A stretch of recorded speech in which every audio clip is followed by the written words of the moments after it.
What do you call the moment you witness a wizard being born? One so unnatural that history itself would struggle to explain it. Kiorn didn't have a name for it. He watches as a mere shepherd boy effortlessly defeats a monster wraith. Just calm ignorance, the kind that comes from not even knowing what you're supposed to be afraid of. Because in all his life going through war, heartbreak, and monsters, he had never seen power like this. And the strangest part? The boy didn't even understand the basics of wizardry. In a quiet village, a boy runs around in a cape, gripping a wooden stick like it's a magic staff. Completely serious, he declares himself a wizard. A girl joins him and playfully calls herself a monster that eats wizards. The boy casts magic and bonks her on the head with his staff for real. She gets mad, obviously. He just shrugs and retorts that monsters are supposed to lose to wizards. They continue to argue like only kids can, with the girl demanding to be a wizard too. The boy refuses. Absolutely not. This is his main character moment. Suddenly, an old man approaches them, amused by their energetic rambling. The kids see him coming with two more villagers, addressing the old man as Grandpa Rebus. The boy excitedly asks Grandpa Rebus what he needs to do to become a wizard. Grandpa Rebus calmly explains how wizards are the apex of humanity, ones who rule over humans from the highest hierarchies. Their nobles and knights inherited the ability to use mysterious powers from their ancestors. Nepotism, but make it magical and socially acceptable. And so, Grandpa Rebus destroys the kids' dreams in 0.2 seconds, declaring that they cannot become wizards. One villager becomes uncomfortable and suggests to the elder that maybe crushing children's aspirations before noon is a bit excessive. Before the kids can recover from that emotional damage, the villagers learn about something far worse. A monster has appeared. Apparently, its entire body is covered in pitch-black shadow, and it takes the form of a leopard the size of a house. The villagers are told not to worry, as the chief has gone to the city to request a wizard for its subjugation. A woman views it as a relief and instructs the girl not to enter the forest for the time being. Grandpa Rebus picks up his staff, suggesting that they should all be careful too. Without a wizard, killing a monster is close to impossible. A concerned man questions whether all the villagers are aware of the intrusion. Grandpa Rebus affirms, after which the man asks if the shepherd living on the Hisaril hill also knows. Now let's cut to the only person who matters in this story. This man is named Turan, and right now you will find him with his flock of sheep, lying on the grass and bored out of his mind. Same view, same sheep, same life. People often live the kind of life they romanticize online, only to realize there's no Wi-Fi, no money, and no city life fun. When he opens his eyes once again, he finds Grandpa Rebus looking down on him, calling him a pathetic brat for slacking off. But Turan was a damn care attitude kind of guy. He boldly tells Grandpa Rebus to move as he is blocking the sunlight. The old man is caught off guard and brings up the past, asking if he is still holding onto that grudge. Turan remains unfazed and questions if he is talking about the incident when his mother died, and the old man tried to quietly turn the sheep into shared property. He sits up, declaring that he did not forgive, did not forget, and did not even slightly move on. He then firmly tells the old man that they're not close enough to be asking how they are doing, so he should just reveal why he came here and get lost. Grandpa Rebus becomes furious but cannot do anything, as Turan is giving him a death glare. He quietly reveals how a monster has appeared. However, Turan remains unfazed and dryly comments on how it is a genuine problem. The old man was shocked to see him not scared at all, pointing out how he is the most likely target around here. He then tells the boy to be careful, expressing how worried he is about him. Turan immediately shuts that down, pointing out that he is clearly more worried about the sheep. He then tells him to leave, adding that his breath is so bad it might actually kill him before the monster does. The old man really got verbally assassinated before the monster even arrived. With that, Grandpa Rebus huffs and puffs before leaving. Monsters are beasts that wield mysterious power and magic. If humans have wizards, then beasts have monsters. Turan is looking forward to seeing a wizard in person, but if it is a rural village chief calling them, he thinks there is a good chance they will not be anything special, even if they are wizards. Still, he was excited to see one, wondering just how strong they are. However, his eyes widen, and he becomes alert as he smells something nearby. It is blood. Some time has passed by, and the sun is about to set now. Turan spends the time following the scent. He finally comes to a stop when he sees the dead, mutilated body of Grandpa Rebus. It was ironic, considering Grandpa Rebus went from giving safety instructions to becoming the cautionary example. After some observation, Turan deduces that this isn't a wound an ordinary wild animal could make. It has to be the monster. He becomes frozen in his tracks as he feels a booming presence approaching him. The ground beneath him was visibly shaking from the monstrous, heavy footsteps. Turan finally comes face to face with the gigantic entity. Back in the village, the young boy from earlier questions his father about whether adults cannot beat monsters. His father revealed that monsters are insanely strong, but he assured the young boy not to worry, as the village chief would bring a wizard who would subdue the monster, great beings born with the power of magic, who would kill the monster with a single word. Meanwhile, as danger approaches, the gruesome monster lunges towards Turan, ready to tear him into pieces. Turan calmly says, "Die." Nothing happens. The creature pauses for a split second, then bares its fangs and attacks again. After some contemplation, he decided to change his strategy, and so he takes out a small stone from his pocket. With a clear stance of his slingshot, he says that a shepherd should do what a shepherd does. And so, as the monster begins to charge once again, Turan orders the stone to harden. His eyes glowed with a golden light as he spun the sling, building at an incredible speed. He then orders the stone to pierce through. Finally, he swings the stone using his slingshot towards the monster. It effortlessly pierces through the monster's body like Turan ordered it to. It tears straight through the monster's body, ripping out the other side with explosive force. The beast stumbles but roars back toward Turan, still ready to attack. Turan smirks, knowing he has the monster right where he wants it. He then orders the stone to aim for its head. The stone instantly struck the monster's head with incredible force, causing its skull to shatter into fragments. The next thing you know, the monster's body collapses onto the ground, motionless. Turan wipes his mouth from the blood in annoyance. He had to indulge in this all for those townsfolk. In truth, Turan is a wizard. 8 years ago, he realized he possessed special abilities. He was 10 back then, and like any normal child with reality-breaking powers, he showed his mother, because that's what kids do.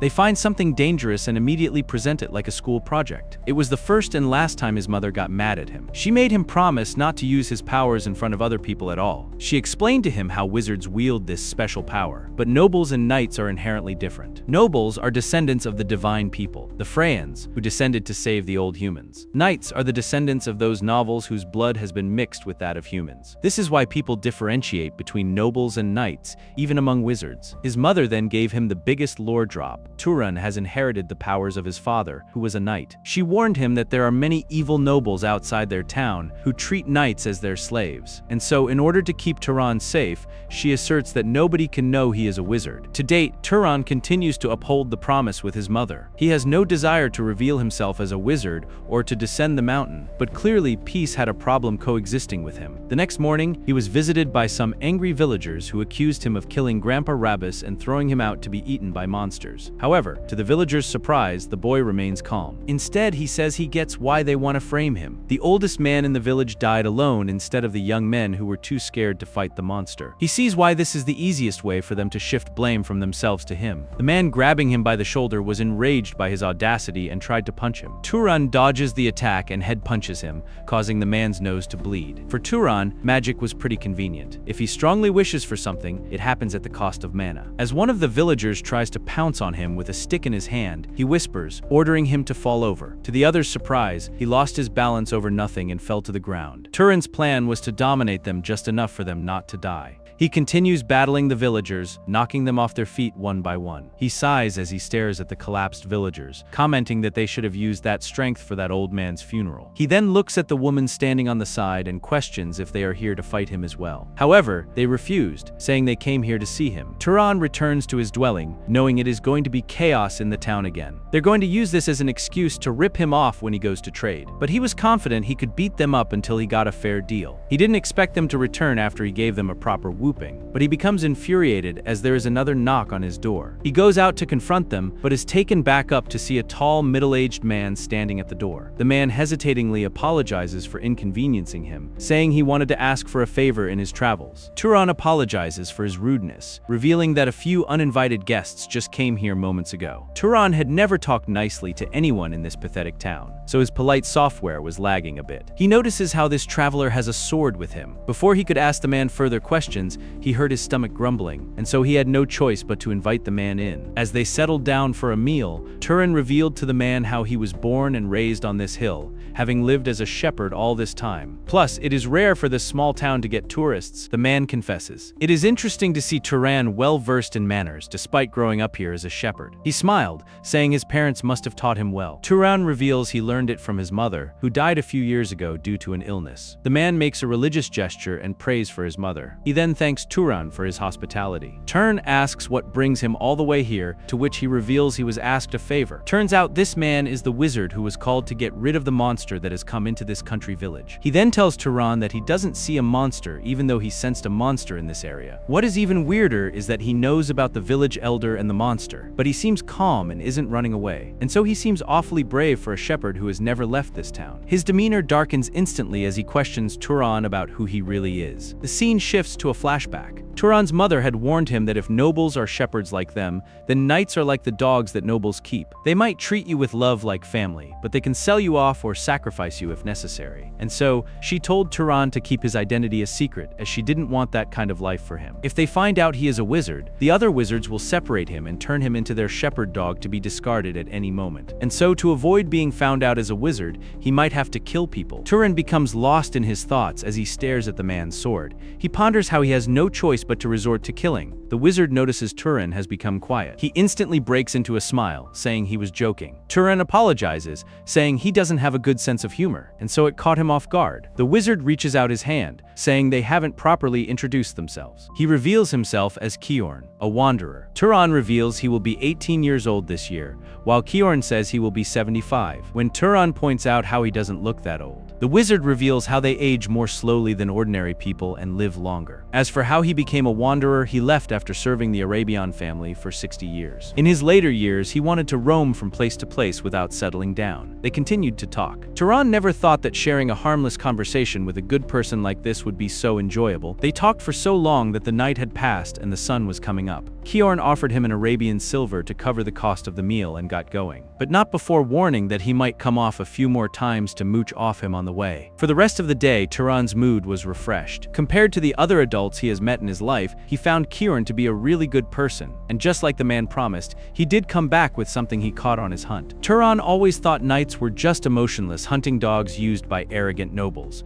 but he did have one problem. He doesn't know how to tell the wizard there are no more monsters on the hill. Kiorn, on the other hand, was perplexed. He could find traces of a battle on the hill, but couldn't feel a monster's presence. This makes him wonder if the monster had already been hunted. But who in the world would do that? Did the village chief leave it to another wizard besides him? Either way, he thinks of it as a relief. However, his eyes widened. Kiorn instantly becomes alert as he senses a presence. He turns around to see a monster's wraith. He instantly dodges the monster's attack and ponders deeply. If you don't absorb or disperse the mana from a dead monster's corpse, the monster turns into a wraith like this. But it is strange because the wizard who hunts monsters couldn't possibly know that. It is certain that the one who killed this monster was a wizard, but Kiorn couldn't understand why they left it to become a wraith. Did they not know it becomes a wraith if you don't absorb the mana? But a novice knight who doesn't even know something that basic couldn't have killed a monster like this in the first place. Whatever the case was, he must destroy it. Kiorn unleashes a golden streak-built weapon onto the wraith. But to his shock, the wraith manages to nullify his magic. It means that the monster's mana is vastly stronger than his. To add to his concern, the monster disappears in the moment. He knew things would get dangerous if he didn't catch it. Unbeknownst to him, the wraith had appeared behind him, ready to pounce on him. Kiorn barely manages to dodge, but one thing was for sure. This isn't a level a mere knight can contend with. At the very least, you would need to be a lower-ranking noble to have a chance. Never thought he would run into a monster wraith of this caliber in some remote mountain village. It seems you never really know what life will throw at you. Kiorn pants, trying to regain his stamina, but he wasn't going to die obediently. Even if he dies, he is determined to take the monster with him. Gritting his teeth in fury, he concentrates all his mana into his hand. This causes him to produce more streaks of golden energy. He plans to stab the monster directly the moment it lunges at him. The atmosphere tenses around them as the monster prepares its claws to pierce the tiny human. At the same time, Kiorn lunges towards him as well. However, just then, streaks of blue energy pierce through the monster's skin, causing it to collapse to the ground, defeated. Kiorn looks above in a state of confusion, wondering what had just happened. To his surprise, Turan approaches him with a sling in his hand, questioning if he is alright. Kiorn's eyes widen in shock as he comes to the realization that this boy was a wizard after all. He questions why he didn't tell him, but seeing him quiet,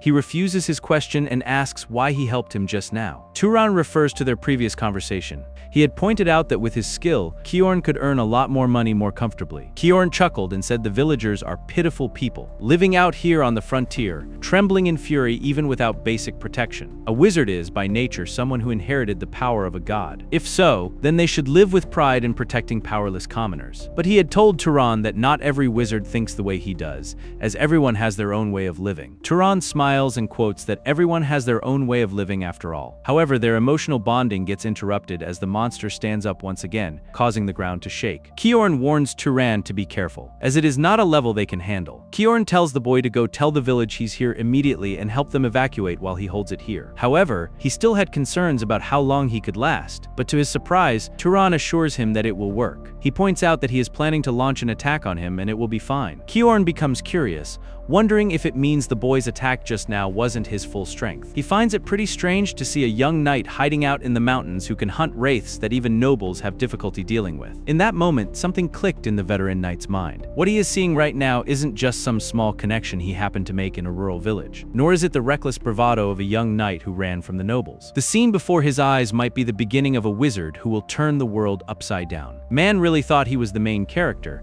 and just discovered he's a guest appearance. Turan activates his mana, cheekily saying he was curious about his limits too. As the battle continues, Turan's control over mana sharpened into something far less shepherd boy with issues, and far more budget apocalypse weapon. He manages to pick up small rocks, causing them to fly in the air. He infuses them with mana, ready to attack, the kind of technique that would normally take at least 2 overpriced academy tuition plans. Kiorn also activates his golden surge of energies, saying that he won't allow him to do it, no matter how outstanding his talent. The monster is a tough opponent, and so they have to join forces. But he watches in shock as Turan attacks the monster with his powers. It is then that Kiorn realizes that he will only get in the way right now, as he couldn't even react to the last attack. So, reluctantly, survival logic over pride kicked in. What he needs to do right now is to make Turan's talent bloom. With all his might, Turan continues to unleash his blue streaks of power towards the monster. But he soon comes to realize that it is not working at all, until he turns back to escape the monster's attack. Kiorn yells at him, revealing he cannot kill a wraith with physical attacks. Instead, he has to kill it with fire or lightning. Hearing this, Turan tries to injure the monster with some fire, but it doesn't work at all. Kiorn explains that it is not the point. He knows that to apply a wizard's power to another living being, establishing proper causality is a basic requirement. He was shocked to see that Turan didn't even know the most basic common sense of a wizard. Because at that moment, he realizes that Turan was the one who killed the monster and left it alone to become a wraith. It means this guy has never absorbed mana in his life. Despite that, he is already that strong. Kiorn tells him not to light a fire. He must make it and then shoot it. Turan instantly gets to work and produces streaks of fire. Kiorn was doubtful of his skills initially, as it would be difficult to control fire because it requires separate training. But to his utter astonishment, the boy was unnatural. Turan intensifies the fire blazes and charges them towards the wraith. The monster shrieks in pain as it burns. Kiorn advises him to keep his mind focused, and he must keep pouring mana into it so the fire doesn't go out until the wraith is completely burned. Just like that, they end up winning. Kiorn stood frozen in shock, unable to believe that a mountain shepherd with zero formal training had just executed a high-tier wraith extermination like it was a casual side task between chores. Kiorn tells Turan to absorb the mana first if he doesn't want to meet another wraith. Upon asking, Kiorn explains he must imagine himself draining something into him. Turan obliges, and he is successfully able to absorb the green mana from the monster. He instantly feels a surge of energy inside his whole body. It was an electrifying experience, to say the least. It was his first time absorbing mana, after all. After one's first awakening, mana grows slowly with age. The best way to grow is to kill monsters or wizards and absorb their mana, but this was the student's first time absorbing it. Kiorn was surprised to see the boy was already able to handle magic at that level, meaning his innate potential is on a different league. Kiorn apologizes for his rudeness and asks which house he belongs to. Turan turns awkward and tells him to wipe his blood off first. They return to Turan's home, where they took care of Kiorn's injured arm. Despite the man's excessive politeness, Kiorn assures him that he isn't someone esteemed, he's just a shepherd who doesn't even know who his father is. But Kiorn couldn't understand why a powerful wizard like him would be a shepherd. Turan reveals it was his mother's request. He also tells the man about how his life will be threatened if the nobles learn about his identity. Kiorn says his mother was wise to think in that way, shocking him. He had thought the man would call it overprotective parenting. Kiorn explains that his mother wasn't entirely wrong. Wizards have great power, and great power inevitably brings conflict. Just 20-some years ago, there was a major war between great noble houses. It was the war between the House of Arobian, which Carrion served, and the great House of Zahar. So many people died in that war, including many of his close friends, including his beloved wife and son. He alone survived. His expression turns rejected as he bitterly reveals that a knight's life can vanish more easily and more meaninglessly than a commoner's. But one thing Turan's mother was wrong about was his aptitude. He tells Turan his potential isn't merely that of the knight. At minimum, he is a noble level and among them at least upper-tier aptitude. Turan becomes confused when his mother says his father was a knight. Kiorn responds that on rare occasions, a child worse than a knight is born among nobles, or a noble-class child is born among knights. He advises the boy to leave this hill and go out into the world. It is because humans need more nobles and knights, as they still are not the complete masters of the world. Long ago, the other races that were pushed out by the guards are still watching for a chance to rise again, and in the middle of that, the nobles only keep waging war against each other. That is why this is an age that desperately needs strong and kind nobles like Turan. As he gets to the door, he points out that Turan isn't satisfied living as a shepherd anyway. Turan Tense is quiet and questions what he could gain down below the mountain. Kiorn Smile says that it depends on him. Wealth, fame, authority, family, or friendship. Any of that is hard to obtain if he continues living here. He admits Turan could wander like him and destroy monsters that threaten people or become an explorer who ventures into the unknown.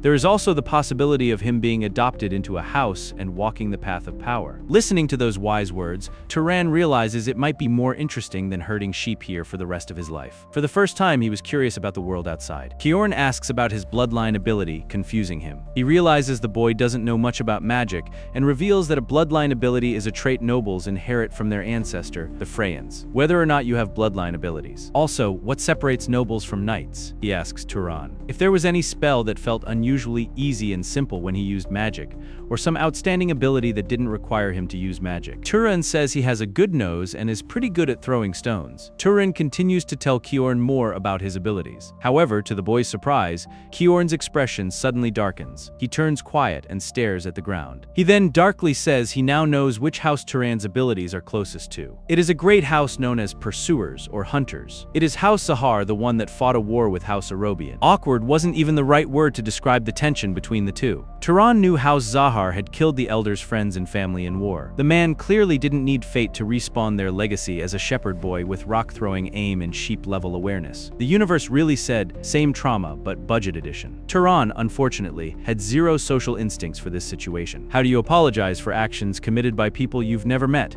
in a history you didn't even download? It was like being blamed for patch notes you never agreed to. Thankfully, Kiorn tells him not to worry, as he wasn't the one who participated in the war. Turan questions if he has any regrets about telling him to go down the hill. Kiorn becomes silent for a moment. He then says that Turan will inevitably end up joining the Zahar family if he goes down the mountain and pursues power, but he trusts his character. He trusts that if someone like Turan joined the Zahar family and rose to a high position within it, perhaps it could prevent such a terrible war from happening again. Kiorn suggests they shouldn't think about it too seriously. After all, it is not like Turan has decided right now whether or not to join the Zahar family, which is basically the emotional equivalent of closing a tab you know is still running in the background. Turan seems to be at ease either way, as he reveals that he has made his decision to try going down the mountain. As soon as the elder's injury heals, back inside, Kiorn begins providing Turan with a crash course on wizardry. Kiorn reveals that you absolutely need mana to use magic that matches it. The difficulty of magic is largely determined by three factors: bloodline, affinity, and causality. Bloodline is determined by the bloodline you were born with, applying to most nobles who are not knights. Affinity is a concept that a mage can more easily perform tasks that they prefer or are used to. It's like how Turan made a fireball, as if he were throwing a rock. Casuality is the most important one. Kiorn discloses how even he doesn't fully understand it. When there is no appropriate cause for a desired outcome, and when what needs to be achieved is excessively difficult, that is when this applies. Supposedly, if he tries to kill him directly using mana, he will fail due to a lack of causality. Turan says he is getting an idea about what causality is. He says if he wanted to kill the elder rather than spending mana wishing for death, he would need to provide a cause of death, like creating and shooting flames. It is because creating and shooting fire is more natural than directly lighting one. Kiorn's face lit up as the boy was correct. He comments on how he should have become a scholar instead of a mage. Turan does question why it is necessary when it comes to controlling magical beasts, even though he can't control ordinary animals as he wishes. Kiorn continues with the crash course. He also reveals how House Zahar is skilled in stealth and tracking. He He suggests that Turan try it. Turan puts his mind to focus and successfully manages to disappear, surprising Kiorn. Turan reappears, and Kiorn comments on how it has been a while since he has seen it, but it is still a frightening ability. He reveals how, during the war, the Arobian knights feared this ability the most. He proceeds to teach Turan a few mage training methods. You must also be wondering, like Turan, why this guy is teaching too much to an enemy family's mage. Kiorn reveals that Turan saved his life and even treated him. Therefore, he trusts his character. Turan reveals to the villagers how he is selling the sheep and leaving. This is possibly the most emotionally stable decision he had made all arc, because nothing says I am leaving my past behind,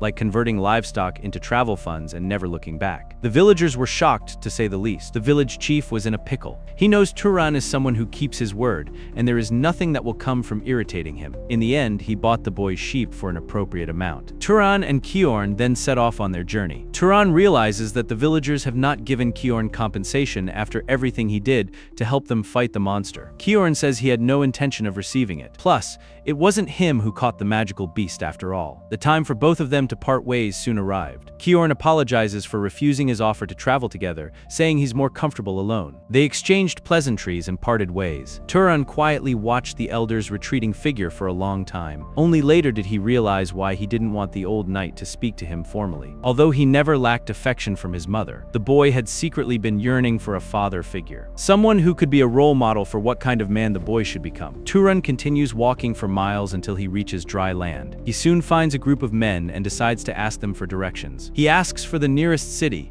and the men reveal that he will reach a city called Muray if he follows the road they came from. But Turan's path is blocked by one of the men, who questions if he's just going to leave after getting information. They all drew out their weapons, asking for something in return, and ordered him to take off that bulging bag. Turan frowns, realizing they were bandits. In that moment, he remembers the training Kiorn helped him with and decides to use these guys for practice. However, seeing his small figure, the bandits underestimate him, calling him a lunatic. But not for long, Turan doesn't waste a moment and produces wind, causing the bandits to fly away. Turan simultaneously takes notes. Instead of just generating wind out of thin air, he shapes it with his hand and amplifies it, saving a lot of mana. While the men were still in shock at what had just happened, Turan quietly opened up his goblet of water. Using magic, he infuses the water droplets with mana, causing them to become denser. The water droplets turn into sharp weapons. Turan then unleashes them onto the bandits. As the sharp droplets stab into the bandits, they shriek with pain. The bandits, who had confidently assumed this was just another lonely traveler equals easy money situation,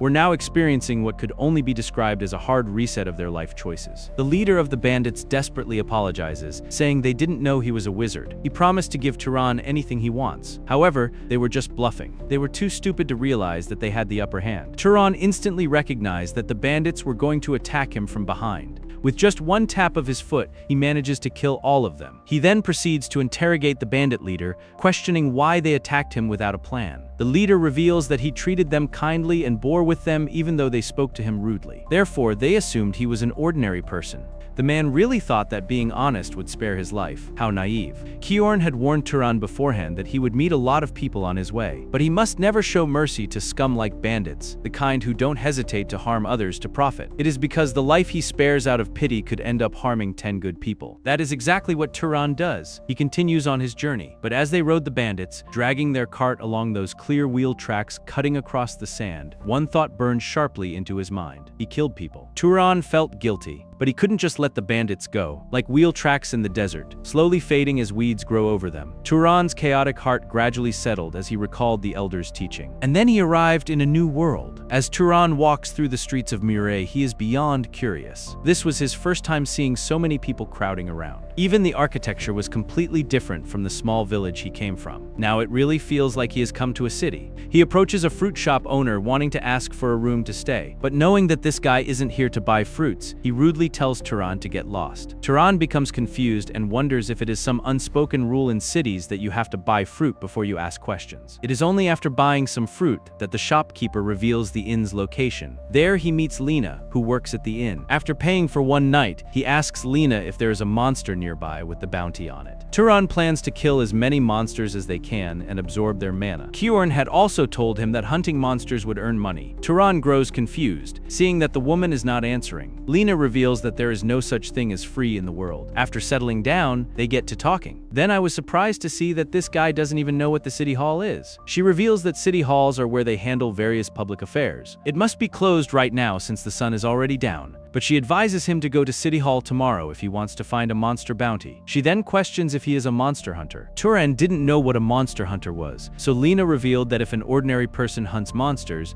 they become a wizard. But she says anyone who believes that kind of superstition is an idiot. Just then, the man appears from behind, asserting it is a real fact. He was a monster hunter called Meaden. It was evident that the two knew each other. Turan becomes invested in this controversy and asks Meaden for more information. Meaden reveals that wizards get stronger when they hunt monsters. By the same principle, if an ordinary person kills a monster, they can become a wizard. He then introduces his group, revealing that the four of them are hunting monsters to become wizards. Turan questions if it means someone among them is already a wizard. Meaden denies it, saying in this city there are only the Lord's wizard and 3 under him. He points out how Turan's gear is way too shabby for hunting monsters. He becomes even more confused when the boy reveals his only weapon to be a sling, but he could easily hunt rabbit or fox monsters with that. He then asks Turan if he is interested in hunting with them, as they just wanted one more shooter in their group. Turan smiles and refuses the offer. That night, he lay in bed exhausted from the chaotic day. He still couldn't believe he actually left the village and wonders what is going to happen from here on. He suddenly senses a presence outside the door and questions who it is. Kiorn had clearly cautioned him not to let his guard down, even at an inn, and so he grows instantly alert and walks to the door. Lena stood outside, revealing that she had come to keep him warm. Turan was extremely confused and asked what she meant by that. She continues talking in an indirect manner, saying she will do whatever he wants for a small amount of money. Despite her seduction attempts, Turan couldn't understand her. Kiorn had also warned him to always be careful with inmaids and prostitutes in general. It is because most of them carry sexually transmitted diseases. Though wizards have strong disease resistance, he could pass it on when he is with another woman. And so in the end,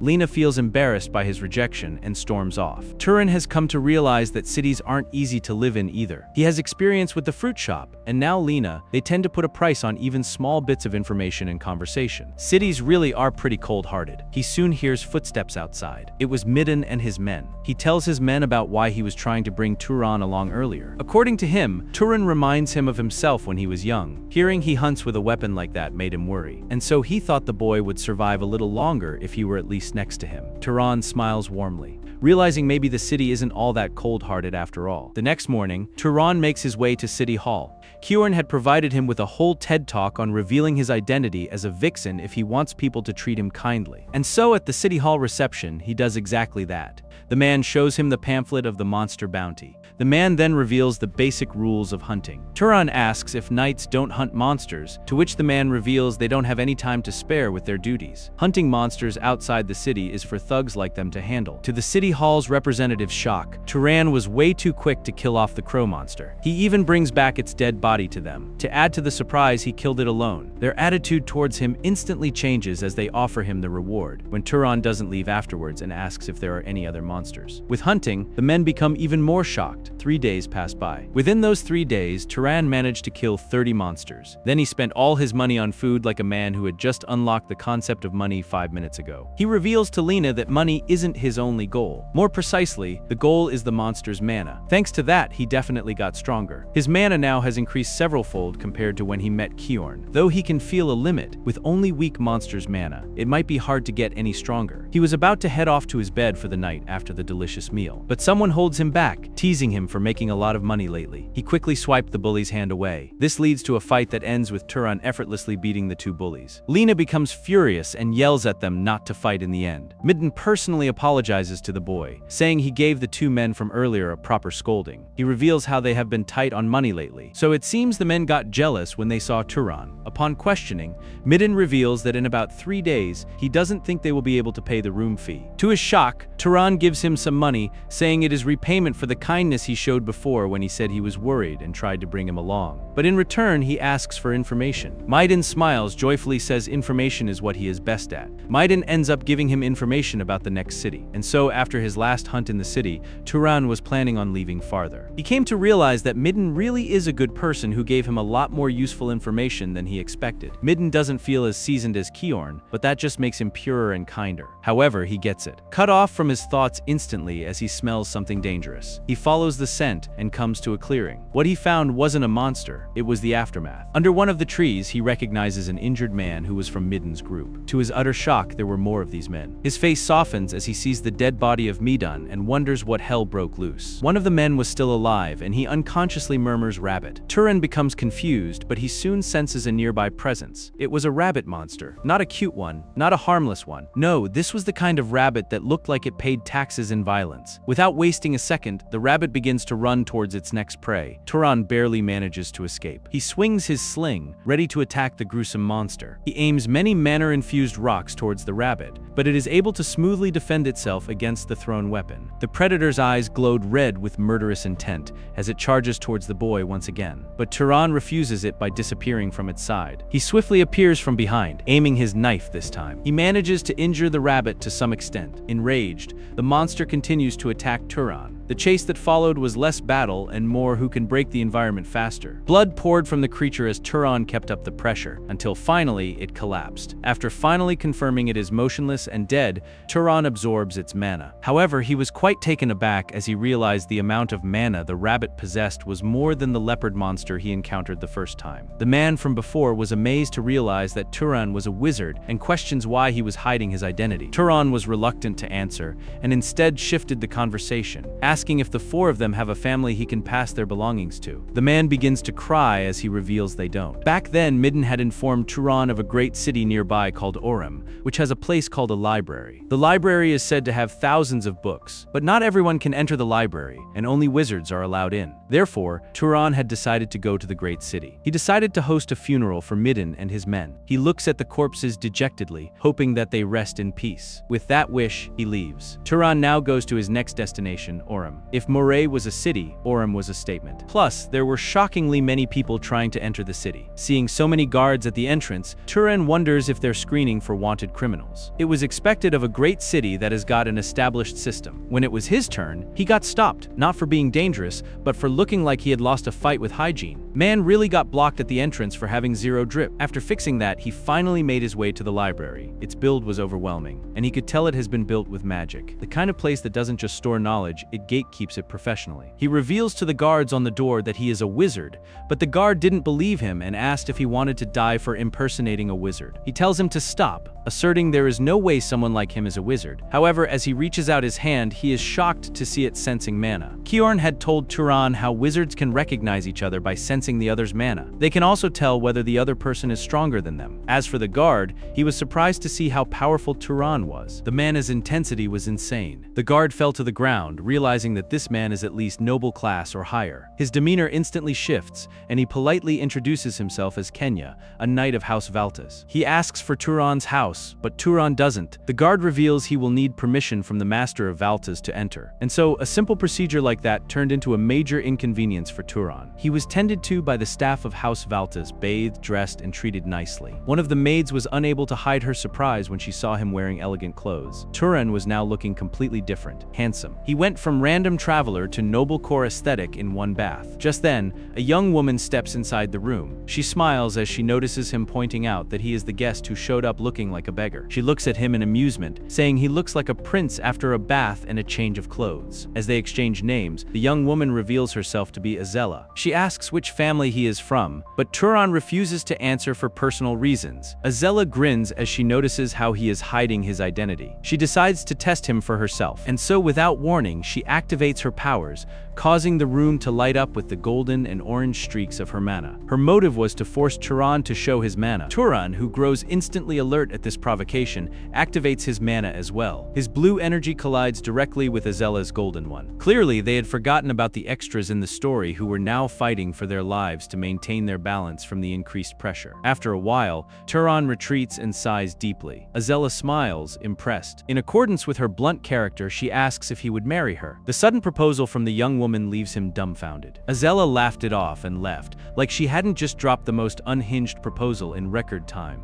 With that, she leaves. Turan stares at his trembling hands, realizing that the young woman's mana is at least on par with his. It seems that kind of level is normal here. Later, Turan meets with the Lord of Orem, Rug Valtas. Rug reveals that many people come here after hearing strange rumors, so he should warn him first. There is no amazing ancient magic in the library, nor any secret method to boost your mana. If Turan still wants to use it, he won't stop him. In any case, there is nothing in there that counts as confidential information about their house. He suggests he come back tomorrow as it is already late. Turan thanks him and leaves. The next morning he reached the library and was amazed to see its size. There were endless rows of bookshelves filling the vast area, stretching upwards till the roof. He soon spots a young girl standing at a short distance away. She introduces herself as the librarian and says she will explain the rules for using this place by the order of the Lord. Turan was shocked that this little kid is the librarian of this huge library. The child reveals that if he damages anything, he has to pay for it. He cannot take books outside. She then stares at him suspiciously, saying that she will be watching him the whole time while he is using the library. Turan asks if she has read all the books over here. She affirms, saying he can ask her for assistance if he needs to find something. She is a bit taken aback when he reveals he wants to learn basic common sense about the world. She takes out a few books, revealing that most of them are centuries old, so not exactly up to date. Turan settled into the same routine every day, reading in the library. He learned the geography of this world and its various races, massage etiquette, how different items are made and processed,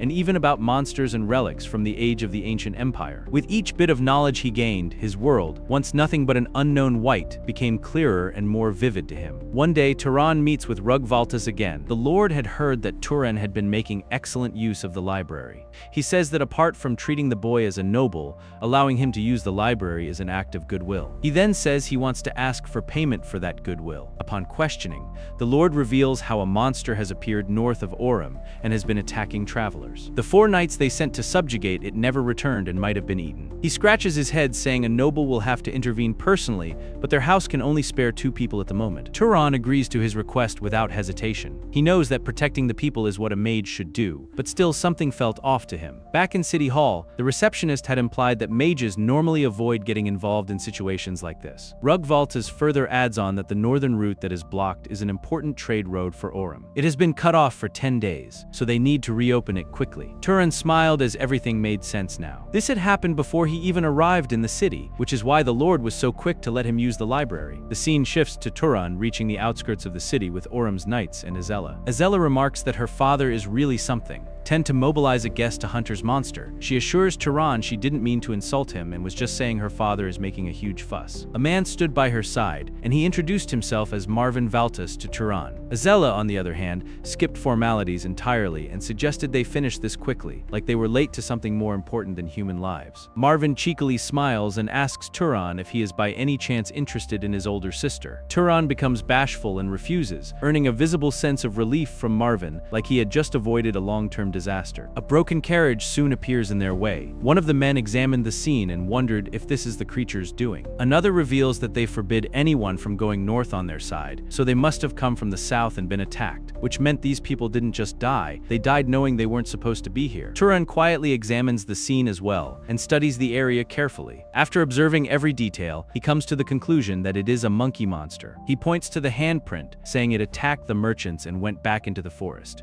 If they find their tracks and follow them, they should be able to locate it. Azuela knows that she's terrible with tracking magic. Marvin agrees, saying he doesn't know either. It is then that Turan volunteers to try searching. He grabs an evidence object from the scene, closes his eyes, and begins to focus. Gradually, but eventually, he begins to sense the scent of the creature. His mind was able to guide him forward. He was soon able to locate the monster and raise his hand to point it out. And so he leads the others through the area. However, when they reach the lake, the tracking stops. He comes to the realization that the creature must have washed itself in the river. But just then, the same scent he had been following becomes stronger and closer. It was right behind them. His eyes widened and he turned back, instantly warning the others to look behind. They could all see a wild beast making its way towards them. It lets out a booming roar as it makes its way towards its prey. However, before the knights could dodge its ruthless attacks, the monkey unleashed huge stones onto them. Turan manages to dodge the attacks and watches Azuela use knights' bodies to avoid the attack. It is at this moment he realizes his mother wasn't wrong about knights being treated as slaves of nobles. Azuela and the knights continue to attack the monster. However, the monster begins to run away, find the party, and begin to chase after it. They suddenly sense a gust of wind walking past them and towards the beast. It was a blue streak of mana hurled at the monkey with a sling by none other than Turan. The beast lets out an agonizing roar and collapses to the ground. Azuela reaches out her hand and orders it to die. Just like that, the beast was inflicted with fearsome flames and died. The remaining knights were relieved it was all over while Azuela turns to Turan, expressing how she got chills for a second when that rock flew past. Turan watches the injured knights in pity, but he was glad that nobody was injured. However, even if it was a surprise attack by the magic beast, it is a fight where they could have avoided even serious injuries. He watches the two novels in dismay, unable to believe they use people weaker than them as shields without a second thought. Azuela calls Turan, saying it is time to absorb the mana. Turan had read in one of the books that even if several people absorb it at once, the strengthening effect doesn't seem to drop. But at some point, Azuela and Mirvan weren't able to absorb anymore due to growth limit. But that wasn't the case with Turan. Now the two have come to realize why their father sent this guest along. By sunset, they reached back to the house of Valtas. Mirvan thanks Turan for helping them kill the beast. Turan brushes it off as nothing and reveals that he would have defeated it earlier if he had known it has detection abilities. He further explains that the monkey they defeated had big hands and eyes, but its form differed from a normal one. It probably gained the ability to throw things with great force and also awakened the power to see far away or see through the forest. Seeing how impressed Mirvan was with his knowledge, Turan discloses how he saw a demon bestiary in the library. As they talk more about the library, he finds it surprising that these nobles don't know that there is a librarian in there. Back at the library, things somehow became even stranger. He realizes he was careless. No knight or commoner would dare call a noble by name. Yet this kid called him Sir Turan. Besides that, for someone like that to be the librarian is not possible. He asks the kid how she knows his name, to which she smiles. She asks if he is noticing just now. She reveals that she saw his permit and learned his name from it. As long as it's within the area around this library, nothing escapes her sight. Turan asks how he should address her, to which she reveals she doesn't have a name. Therefore, he can call her whatever he wants. She then cheekily remarks that it might be something cute like, "my love." Turan continues calling her Miss Librarian. The girl smirks, saying that he's being so suddenly polite that it feels weird. She reveals that she's not even human and is something like a spirit. She further explains that when a soul dwells in something living, that is a nature spirit. When it dwells in the dead, that is a ghost. And when it dwells in something neither alive nor dead, that is a spirit. In other words, she is the library. She reveals that her current form is just to make talking easier. She's basically like a reflection on water. Letting his intrusive thoughts win, Turan begins to touch her and examine her. He only stops when she tells her to cut out the creepy behavior. Pissed, she says he has no idea how annoying it is not being allowed to use force directly on intruders. If she could, she would personally punish everyone who mishandles the library's books. Turan grows confused and realizes that the head of the house doesn't know about the librarian's existence. Or maybe no one who has used this library does. The spirit winked, saying that is because, until now, no one had the qualifications to notice her. She reveals that her creator made it so only those whose type has reached a certain level can recognize her. She cheekily says it is kind of romantic that only Turan can see her. Turan realizes she is talking about bloodlines. He questions if she can tell him something about his bloodline. After learning that he is an orphan, she begins to wonder if she should check it out for him. She licks her lips in amusement, saying all he has to do is let her examine his body. Without warning, she smacks her head inside his abdomen. She then squeals, saying they are linked. She explains that there are a few minor traits, but the main bloodline is Tracker and Hunter. That is the Zahar family's trait. But her eyes widened as she revealed that there is one more, meaning it is mixed in. It means Turan is the child of two people with different bloodlines, but she does not know what the other one is, as it is still sealed. She explains that when bloodlines are combined, it is not rare for a sealed bloodline to appear. Once he gets stronger, it will naturally open up. Turan's face turns glum as he is reminded of his mother. He thinks his mother was far too refined and educated to be just a commoner, and he guesses she must have descended from some noble line. Even if that blood thinned so much she didn't have the magic power of a knight. After learning the true identity of the library's spirit, Turan didn't just quietly read alone. He started asking all sorts of questions about the books and requesting explanations. The librarian even knew the contents of books that had been looted and vanished from the library over thousands of years. Learning the principles of nature, directly explained to Turan, was like treasure. He discovered that many illnesses come from these tiny organisms, and that living things rot because these germs feed on them. He also learned about light refraction, heat produced by friction, and the principles behind how living bodies are wounded and how they heal. With the librarian's help, he conducted many experiments. Just by changing how he perceived the world, Turan's magic skills improved a lot. He complains about how powerful families are holding this kind of knowledge, and if every mage knew this, they would lose their edge. The librarian says it makes sense, and she sees why people's knowledge has declined over time. One day, Turan reveals to the librarian that it is time he leaves, as the owner of this place has started sending him very clear signals. But the librarian puts up a fuss, suggesting that he stay here, as she would take good care of him. After he refuses, the spirit suggests that he go and check out the divine legacies across this continent, as he might find some spirit who knows more than she does. Turan bids her goodbye, promising to return, as he still has tons of books left to read. Turan sets off on his journey once again. According to the full continent map he got from the library, the Hisaril Desert, where Zahar is based, lies east of Orem. He has planned to go to Zahar and find clues about his parents. However, Turan wasn't in a rush. He believes if the clues were going to disappear, they would have disappeared in these 18 years. And if they're still there, they won't vanish just because he shows up a little late. And so he took his sweet time defeating monsters on his way. One day he hears screeching noises of a horse. He moves in that direction and sees an absurd situation. A man was sitting under a tree unconscious while a horse stood beside him. It was surprising, as the horse was apparently protecting the man. Hiding under a bush, he observes how the horse was protecting its master, and its focus was shifted towards two figures on the opposite side. He recognizes them as dark elves who were trying to find an opening. Turan watches the elves use dark elf necromancy. This causes the scattered corpses to rise instantly. Turan contemplates if he should help. He carefully studies the situation and sees that the man lying over there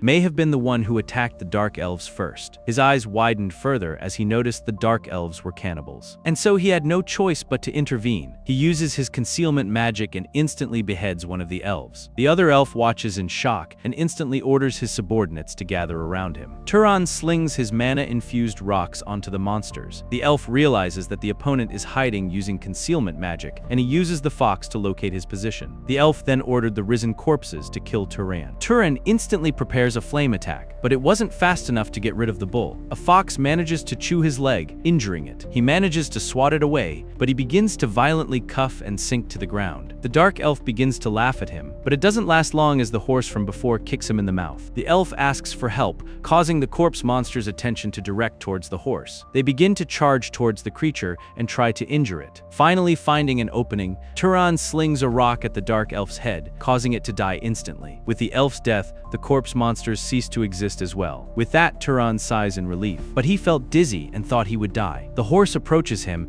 and Turan thanks it for saving him. When the horse's owner finally regains consciousness, he is surprised to see the scene before him. He was situated near a fireplace with an unknown man staring calmly at him. Turan explains the whole situation to him, calming the man down. The man reunites with his horse, Tilly. Turan smiles and praises the heart, revealing that not only did it understand that it had to protect its master, but even that it needed to move to a safer place. The man thanks him for saving him, introducing himself as a Sis of House Berg. Turan inquires if there was any particular reason he came into conflict with the Dark Elves. Asai says he was simply on a pilgrimage with his retainers when they suddenly ambushed them without provocation. His eyes filled with tears as he revealed that he never thought these other races were savage. He continues crying, for the people he lost were very precious to him. They were the knights and servants who came on this pilgrimage with him and had practically raised him since he was little. Turan knew he was a good man and asked how many dark elves attacked him. When Turan reveals he killed 2 of them, the man says that should be all of them. Turan still tries to track the whole forest and comes to the conclusion that there are definitely no more dark elves nearby. As they converse, they end up talking about manas and begin to activate their powers. Turan was surprised to see that the man possesses an incredible amount of mana. If he hadn't absorbed the dark elves' mana, he would have had even less than Aziz. He guesses Aziz must be a noble bond from a powerful bloodline, and if he is on a pilgrimage, then he probably hasn't even reached his growth limit yet. Aziz asks if it would be alright for him to invite him to Houseburg if he does not have a fixed destination. He promises to repay him for saving his life and escorting him safely back to his house. He grinned, saying Bergs are enchanters, vassals of Arobian, the great house to the north, and a bloodline that has crafted magic tools for generations. He swears to make Turan the finest magic tool that is worthy of him. Turan agrees agrees to the offer. After holding a proper funeral for the dead, Turan and Aziz set off on their journey to Berg. They had grown comfortable with each other and were looking forward to being friends. To Turan's surprise, Aziz carried with him a cold storage chest filled with food. He explains how this allows food to be stored for weeks and can be reheated. He shows Turan a lot of other magical tools, a tool to create shelter,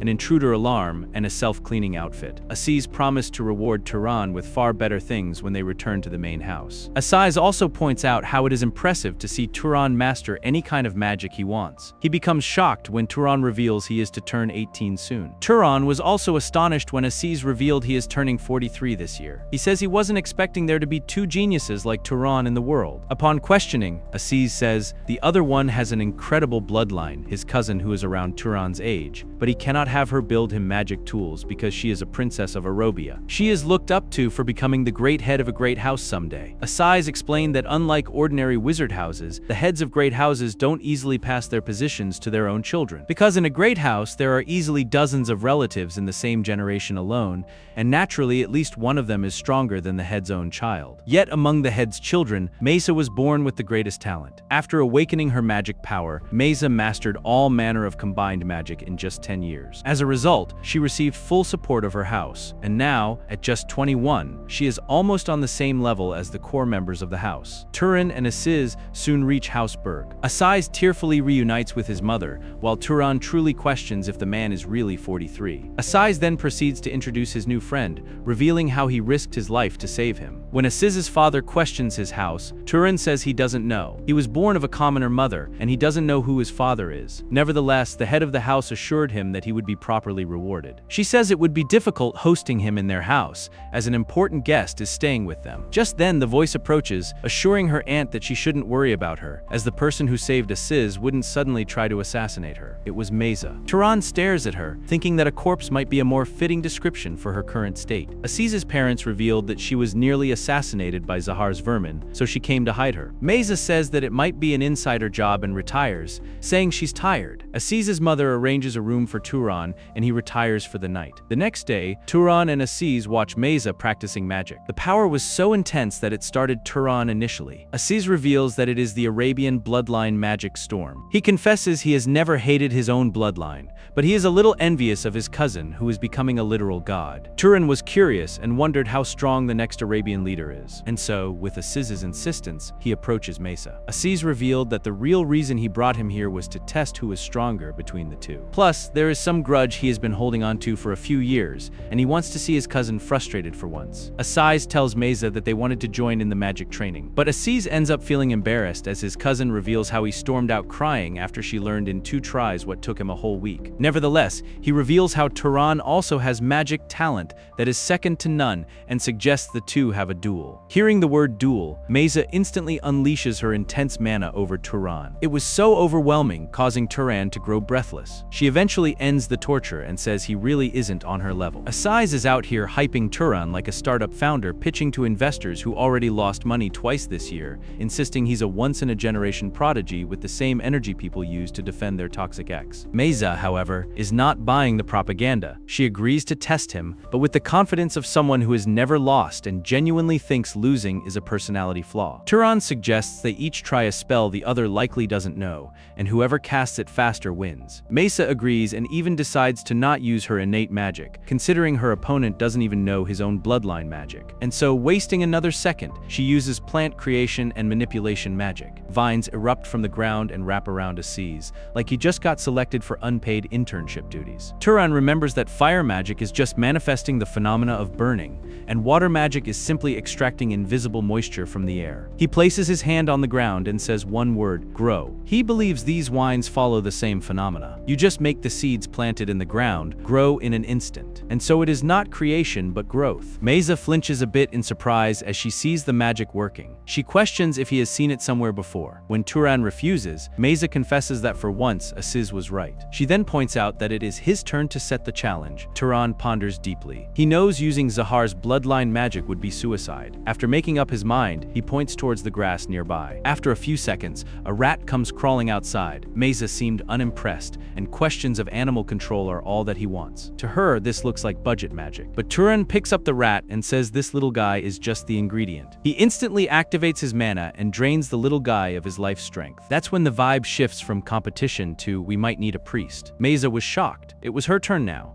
She picks up a rat and begins to apply the same principle, but to no avail. Judging from their reactions, Turan realizes that even a famous family like Arobian doesn't know this technique well. Mesa grows frustrated, not wanting to give her opponent the win. Turan is aware that when using magic, causality is an extremely important factor. The phenomena you want to produce are something natural. The user clearly understands the cause of the magical effect, and the amount of mana used matches the phenomena. Among these, the ability to perceive the phenomena's cause is a key factor that influences both the success rate and mana consumption. Now, one way to compensate for lack of causality when casting magic is to pour in a ton of mana, making up for inefficiency with brute force. Mesa shoots daggers at the rat, cursing it to rot while it is still alive. After a while, she finally manages to drain its life strength. However, she has used an ample amount of mana, causing her to faint. Turan becomes curious, wondering if it is because she used too much mana. But people don't usually faint just from running out of it. At most, you would be exhausted, barely able to keep yourself upright. He finally takes a guess what the cause might be. He picks her up and asks Aziz if there is a healer with a healing bloodline here. Learning that there is none, he asks Aziz to bring water and some salt to the young lady's room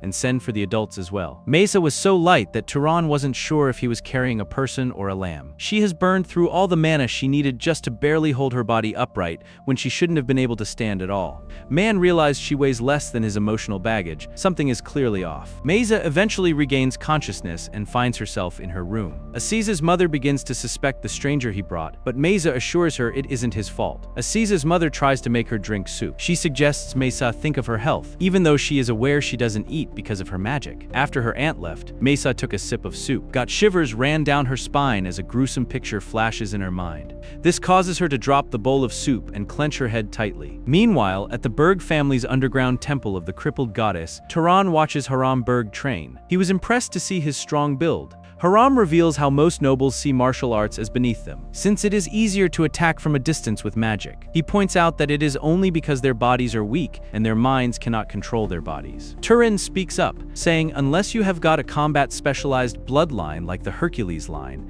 it just makes more sense to focus on magic power. But sooner or later trials come your way, and you are forced to face things whether you want to or not. Haram offers him his sword. Turan questions if we didn't lock him up because he was suspicious of him. But the man says it doesn't matter, as it is just a piece of iron. Only when wielded by the right person does it become a sword. And so he was certain that this boy wouldn't cut him even if he tried with his weak body right now. Haram seemed impressed as he watched Turan's mana, his intent, his presence all starting to align with the blade. Haram then watches Turan channel his mana onto the sword. However, he instantly stops him, adjusts his posture, and tells him more tips. Haram explains that mana are mere parlor tricks. Wizards mistakenly assume their physical abilities are guaranteed, but that is only the minimum function your body possesses. A properly trained body tears through the battlefield without the need for mana, and he asserts that Turan needs to understand that difference. As Turan's attention shifts, Aziz's mother enters, confessing she has done something unforgivable to their benefactor. Turan apologizes for his own inappropriate conduct as a guest, smoothing the encounter. But he is a bit taken aback as the woman reveals how Mesa wanted to give him a proper apology. The two soon get to meet. Mesa questions yesterday's magic,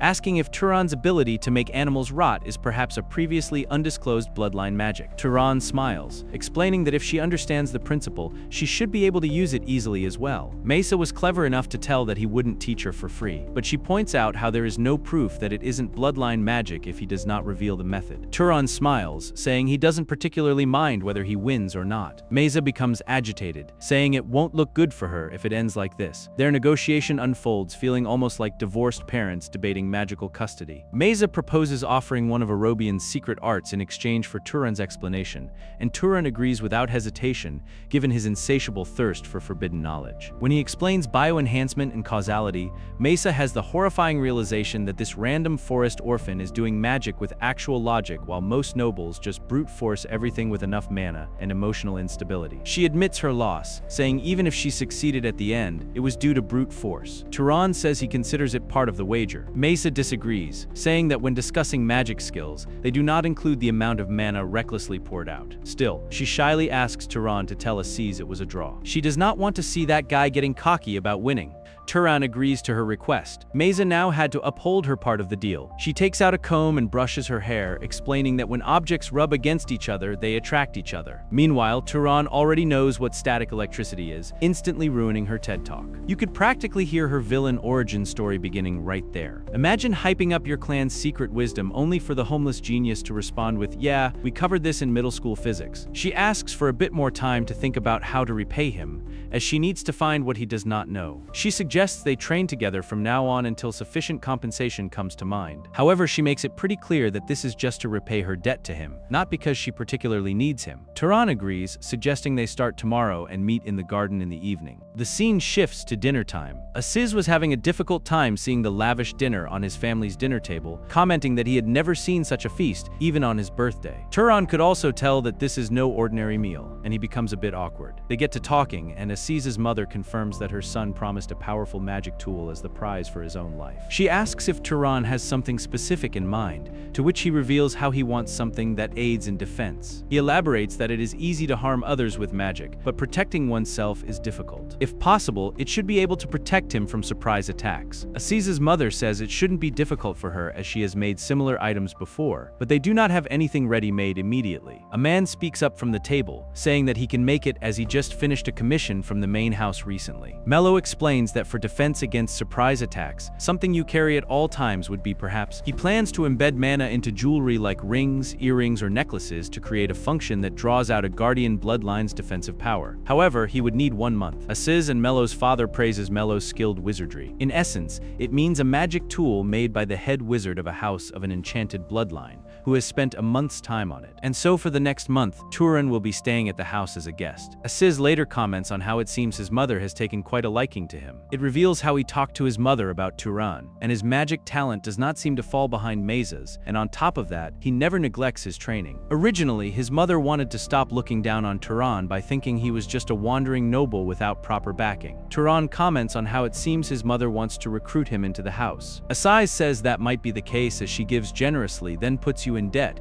and introduces a pretty young lady, and that's how she tempts you. In fact, there are several adults in the house who joined that way, but she tells him not to worry too much. Plus, the magic tool is just something nice to buy his favor, and Turan won't be forced to marry even if he wants the magic tool, as his mother isn't so lacking in refinement. Aziz then questions him if he has anything to do for the rest of the day. Turan reveals he has promised to train with Lady Mesa in the evening. Aziz teases him that there is still a long time, and so he tells his friend to patrol with him instead, as there is plenty to enjoy here. Then Aziz drags Turan around town to show him the wonders, which turns out to just be gambling, alcohol, and consumerism. Truly the universal male friendship experience. On the way, Turan does note the poster on the bulletin board. He instantly recognizes him as Kiorn. It was a play on a brave knight. Kiorn defeated the enemy with God's help after a hard-fought battle. Turan couldn't help but be reminded of Kiorn he met. Unlike this place, that guy was extremely humble. And so seeing this story, he makes a mental note to ask if it is true in person. Turan's next morning was pretty shocking. He wakes up to see Haram by his bedside, watching him. And by watching, I mean literally watching. The man says he noticed how his vessel is quite quiet and tells him to follow him. Turan realizes there is no loss in it and decides to follow. Aziz barges into the room just then, but is shocked to see his uncle there as well. His uncle, on the other hand, remains unfazed,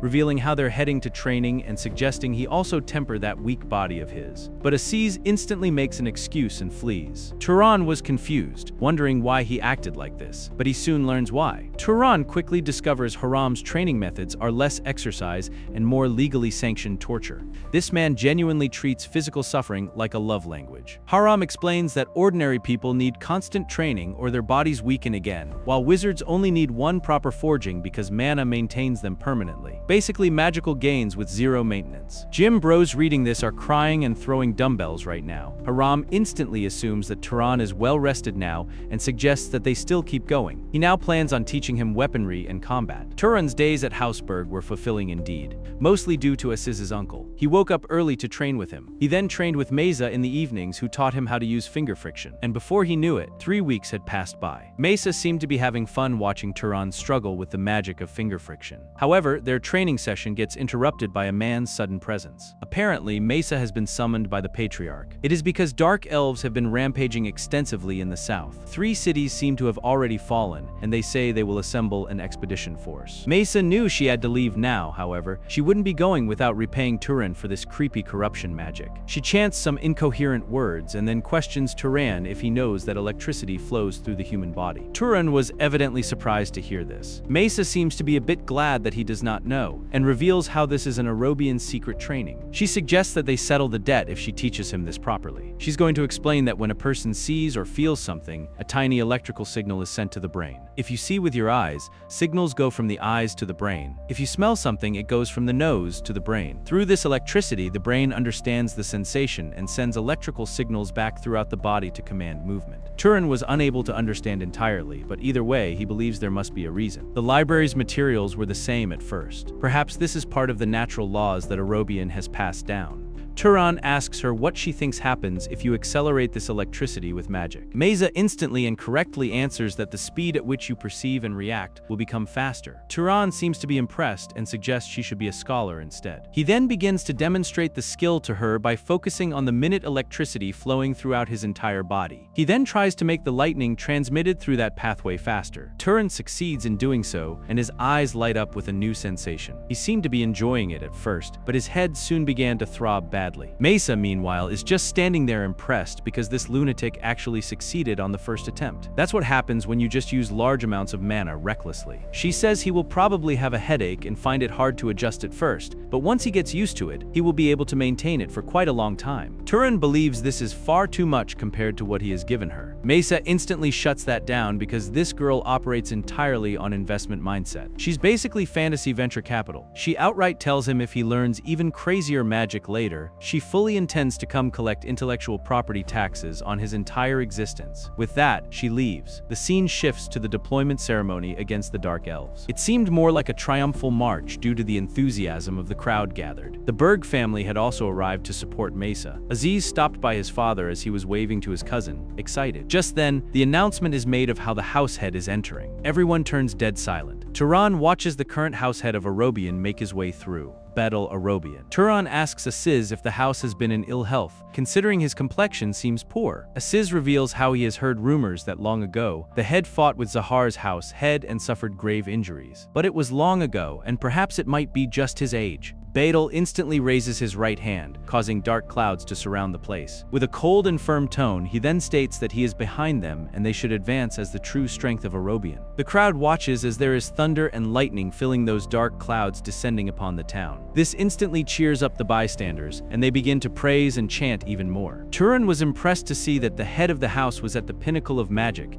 even with the body in poor condition. It is the kind of power that can overturn Earth. And someday, he too hopes to be like that. Mello was finally done with making the artifact for Turan. He explained how even just carrying it increases your physical durability slightly, and when he channels mana, that degree increases further. Ultimately, it will reach a level similar to a Guardian bloodline noble, but he instructs Turan not to maintain it for long, as its mana consumption is severe. Turan shows gratitude for receiving remarkable training. Aziz's mother then speaks of questioning if he has given a thought to formally joining their house.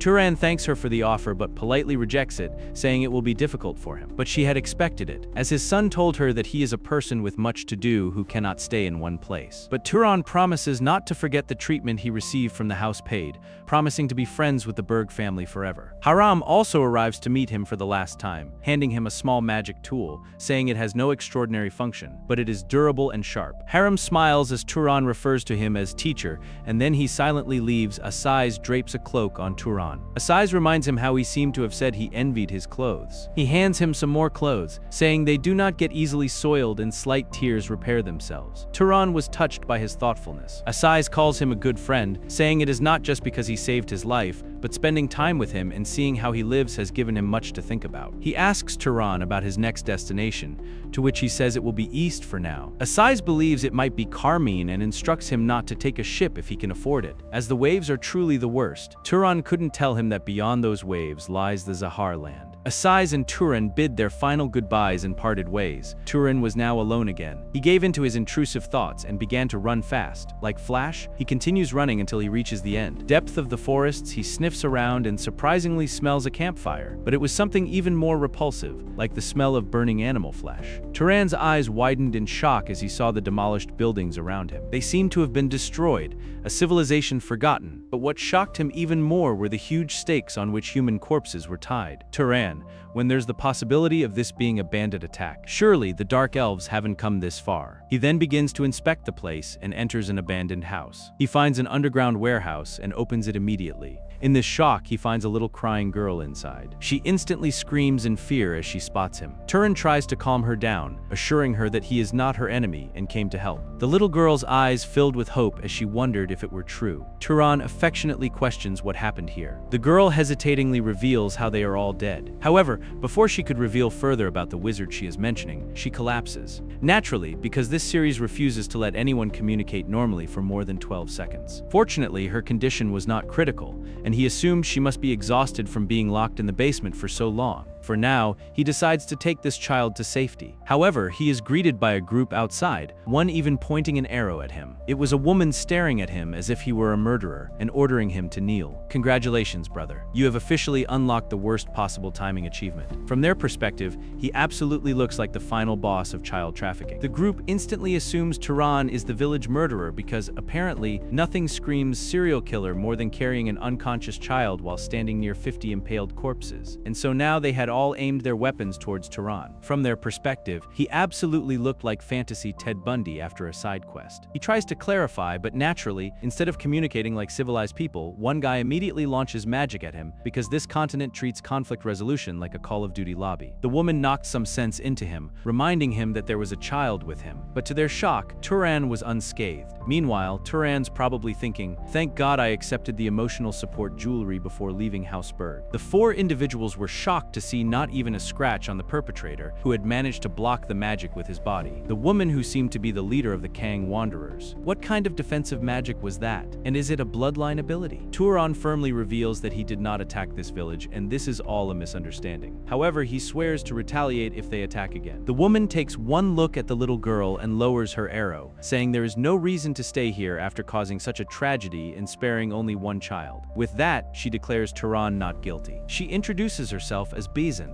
She asks for evidence to trust him, to which Turan asks her to ask the child directly once she wakes up, who seems to have actually seen the real culprit. The woman seemed to be shocked. That little girl has witnessed the burner. Turan seems to be confused, and the woman coldly reveals how a deranged wizard is the one who committed this atrocity. For the past few months, they have been periodically attacking remote villages, binding people, and burning them to death. Since there are no survivors, they do not even know their gender. All they know about them is that they're called the burner. The little girl soon wakes up and reveals how the perpetrator was wearing a red cloak and a face with facial hair, looking as rough as a woodcutter's. But this only confused the adults even more. However, now they knew one thing for sure: Turan was innocent, and they instantly apologized for their rudeness. Bro almost got executed because of circumstantial evidence, and now they're acting like customer service after delivering the wrong pizza. Turan is aware that even among the nobility, there are those whose eagerness gets ahead of them sometimes. Maiden was an honest person and a good leader, so he decided to give them a chance as well, especially because they were concerned for their child's safety. He then questions if they came to catch the burner. The woman replies in the Reformation, saying that since there was someone near a freshly burnt place, they thought they had finally caught them this time, but it turned out like this. However, now they have their description of the culprits, so they should be able to catch them soon. Plus, they have a natural bond of pursuers among them. Turan is curious if she is from houses that are heard of and what she is doing in such a place. Bizan quickly clarifies that she is a Carmen and came from Avicha. These are her friends who are her house's vassals.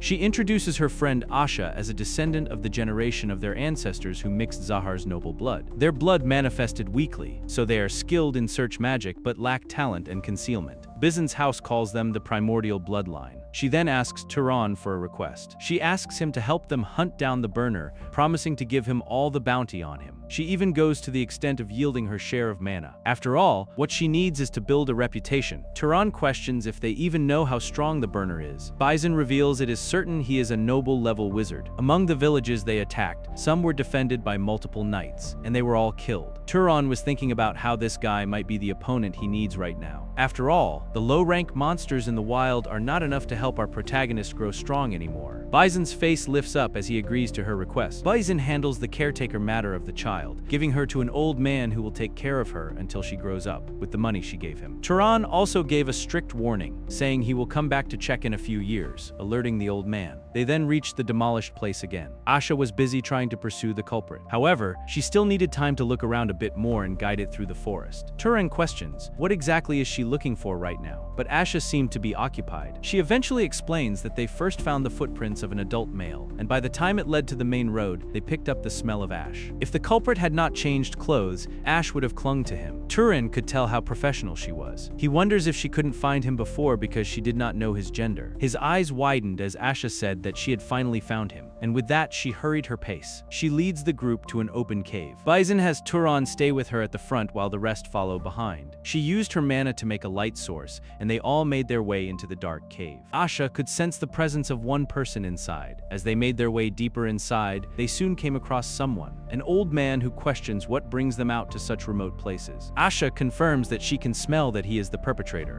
Bison, however, still decides to ask out of formality if he is the murderer who has been capturing and burning villages from nearby towns. The man seems to be eccentric, as he says he does not understand. However, he eventually causes an explosion in the cave, taking everyone back and even injuring them. Turan, however, had used his bracelet to remain safe and also keep Bison safe. The old man was shocked to see such power. Bison uses this opportunity to aim her arrow at the old man, which pierces him in the leg. He instantly falls down. However, he was not giving up here. He uses his powers once again to change the terrain. Turan seems to be confused, wondering if the culprit was not from a pyromaniac's bloodline. But for now, all he had to do was dodge the hands. He tries to make his way closer to the old man using his powers. Turan then electrocutes the man with the finger friction lightning trick Mesa taught him. Imagine surviving decades only to get tasered by fantasy static electricity because a noble girl decided to explain neuroscience to her emotionally unstable situationship candidate. The man screams in agony until his eyes shift upward and he lies motionless. He throws some seeds at him, instantly capturing him, sealing his legs and arms. Turan then tries to wake the man up. The man eventually wakes up, and Turan swiftly places a knife to his neck, warning him not to use mana or he will be killed. The old man seems to be astounded and questions who the hell they are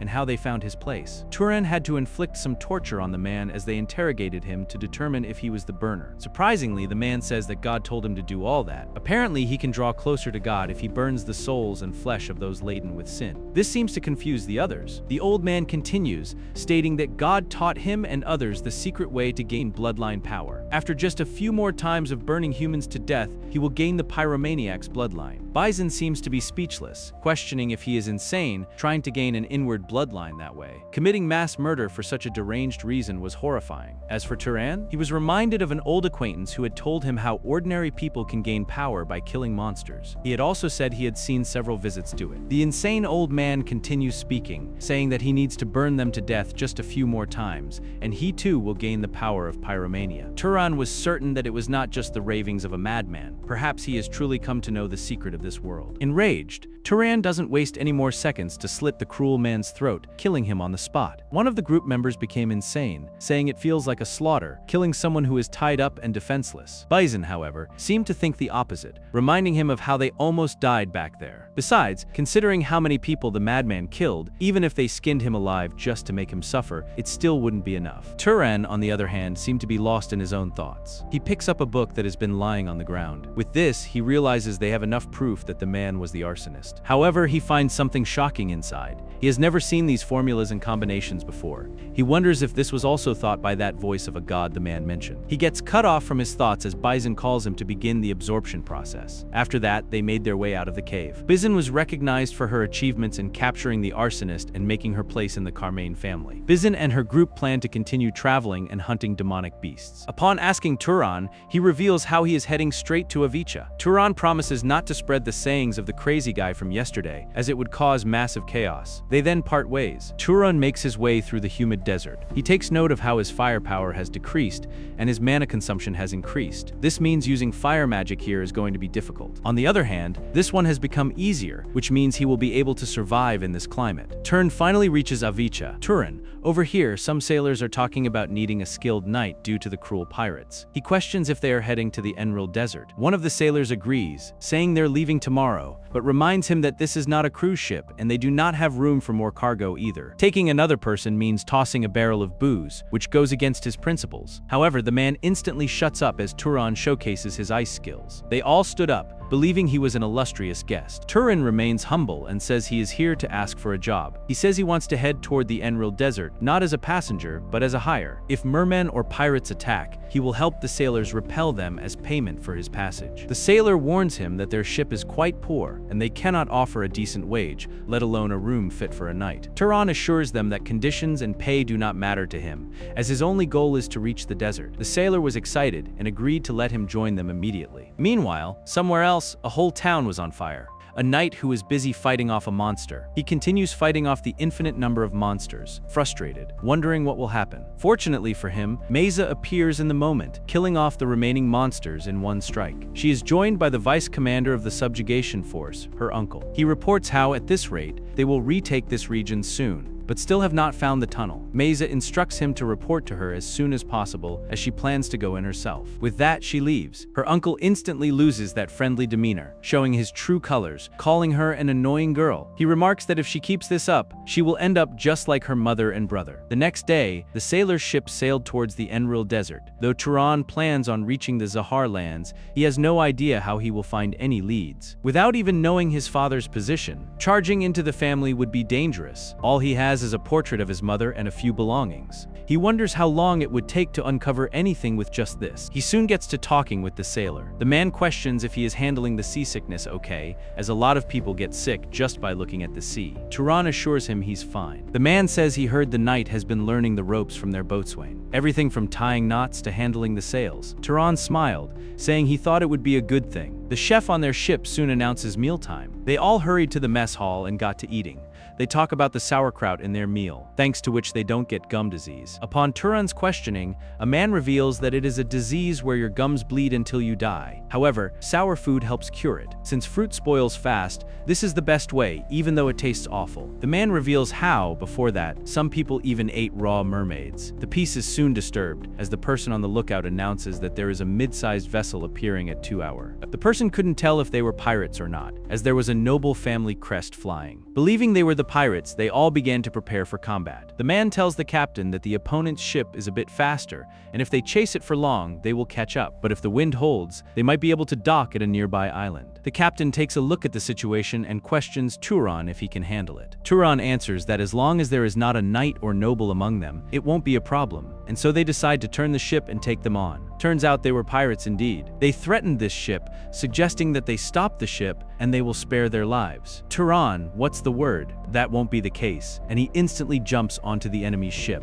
shocking them. The pirates instantly launch towards him. However, they were no match for him. The pirates instantly realize they accidentally challenged the wrong unemployed wizard and start getting folded like laundry. Turan didn't mind eliminating them all because, to him, if it is people like this, there is no reason to spare them. It takes mere seconds to eliminate half of them. Half were scared to death now, but their captain motivates them not to be afraid. And so motivated, they began to charge at the man once again. Turan instantly activates his powers to kill the rest of them. He continues swinging his powers at them. One man came near enough to point a sword at him and grabbed him from behind. But he was no match for Turan. The man tries to stab him in the neck, but to his shock, the knife won't go in for some reason. He was the one who ended up dying along with 2 others. Turan makes his way through the crowd. At this point, Turan is basically speedrunning maritime homicide. 1 strike per person, clean efficiency, no speeches, no rage, just calm, educational slaughter. The sailors soon began to climb on the opponent's ship, while the captain seemed impressed. The sailors cheered for their savior, glad that the troublesome pirates were no more. One of the sailors suggests he see the ship's doctor first, but Turan tells him he isn't hurt at all. All of this is just pirate blood. Later, the sailor's captain did some research on the pirate ship and found out it was a merchant vessel that disappeared from Avicha a few years ago. It seems the pirates captured it, gave it a new paint job, and were using it for their crimes. The sailor questions Turan about what he plans to do, saying the ownership rights belong entirely to him as he handled the fight all by himself. He congratulates him on being the new owner of the ship. Turan, however, seemed to be confused, so the sailor told him a few options he had. He could take it back to its rightful place, find the original owner, and ask for a reward after a polite bow. Between the paperwork and dealing with bureaucrats, a month or two would pass in the blink of an eye, though. Another option is that he goes to the Emerald Desert and sells it. But in the sailor's opinion, the best move is to sell it at the North Sea archipelago, which is on their way. That place is always desperate for ships, and naturally, goods sell for the highest price to those who need them most. However, the captain says he will have to use his sailors to move a ship of this size. Turan says it is likely he will have to use his man and pay the price, as he cannot sail that ship alone. The captain laughs, saying he's a reasonable man. He suggests that Turan set aside a portion of the profits as a service fee for the crew, which is just enough for their labor. The sailor couldn't refuse when the captain offered to leave everything to him, including the sail, for a 20% cut. Just then, a man filled with shock burst in, saying that he had seen a mermaid. The captain was astounded, wondering if even mermaids were attacking them now. However, the man reveals that the pirates had captured a mermaid and were keeping it prisoner down in the ship's hold. While the crew is cleaning the pirate's ship, the captain and Turan make their way to the ship's hold. On their way, the captain reveals that if it is a beautiful female mermaid, it will sell for a higher price, as those rich nobles on the mainland lose their minds over anything mystical. It was a young male. The captain seemed to be a bit disappointed, saying this won't be worth much at all, as those rich folks have zero interest in a mermer, unless it is something like the royalty from legends who can transform into fish. The mermaid seems to be hearing this and furiously questions how dare they call him just some male. He reveals that he is Armani, the 47th prince of North Estate, and that they should show some respect. The confidence is honestly inspirational. Imagine being kidnapped, dehydrated, surrounded by humans discussing your market value like livestock, and still introducing yourself with your full royal title. Turan is surprised to see the brat claiming to be royalty and says he might be bluffing. The captain questions the so-called prince if he can turn into a fish. Armani started saying he cannot do that right now, as he is tied up and out of the water. He says he can only do so if he is in the sea and in perfect condition. Turan and the captain exchanged mutual glances, knowing that the boy was trying to trick them so he could escape. Turan's demeanor is tart as he glares at the boy, saying he will kill him as he is not worth any money anywhere. It is because if they leave this guy and he just runs away, they will be left here looking like fools. Armani becomes fearful and reveals how he has never eaten a human in his entire life and never even thought about doing it. But seeing that Turan was not backing down, he lets out a secret. Armani promises to give them a treasure if they let him live, something left by the gods of Freya, the humans worship. The sailors finally reach land and immediately decide to get blackout drunk because honestly, after surviving that voyage, valid. Meanwhile, Turan skips relaxation entirely and goes treasure hunting with the chained-up fish prince, because this man physically cannot live normally for more than 6 consecutive hours. Armani seemed to be frustrated as he was tied up in chains. He had apparently disclosed the trailer's location, and that's where they were heading. Turan had promised to let him go free if he found the treasure there, but the mermaid kid tells him not to blame him if he gets disappointed there. He says it is a treasure of Freya, so by human standards, it should be incredible, and so Armani guides the way to the treasure. Turan makes his way into the water and finds a giant serpent-like creature. Let's go a little back. Turan and Armani, but traveling deeper and deeper into the sea until they finally come across a small island. Turan scans the water before leaving. His target was a mermaid, but he could not seem to find the mermaid's base. There were all sea animals. They soon exit the boat. Armani looks around, certain it was around here. He finally finds this spot and points towards a pond. He reveals that it is only about 300 meters deep. Turan locks Armani against a tree so he can dive down. Armani warns him that he might die if he goes down there, and he will starve to death instead. Turan tells him to hope that doesn't happen for both their sakes. Taking a deep breath, Turan dives into the water. He went deep and deep down and was now able to see a little inside. Now we have come back to the cliffhanger of our story, where he sees a giant serpent-like statue. As he reaches the middle, he sees a man frozen in place. Turan wonders if this being is really from Freya's divine tribe, and its body is still intact without even turning undead, making him astounded. As he inspects the man's body, he finds a compass-like object. He soon reaches the shore. Armani was surprised to see that he was fine and questioned if he found the item. Turan, what's the price to see that? Now he can feel the mermaid's vital signs and inner energy with this object. He instantly lets Armani free of the chains, shocking the boy, as he did not expect him to let him go that easily. The boy's eyes were filled with tears as he was touched. He promises to tell his father not to touch him if there is ever a war against humans. The boy doesn't waste any moment and dives into the water, instantly transforming. Turan realizes the boy was not lying and he is indeed royalty. The scene shifts to the sailors treating their wounds. How did they get the wounds, you ask me? They were being whipped due to their tardiness, as we came back late last night. Turan was told that on top of being late because the scene at the port tavern ignored the captain's warning, and now they're paying for it. Turan could sense their internal energy,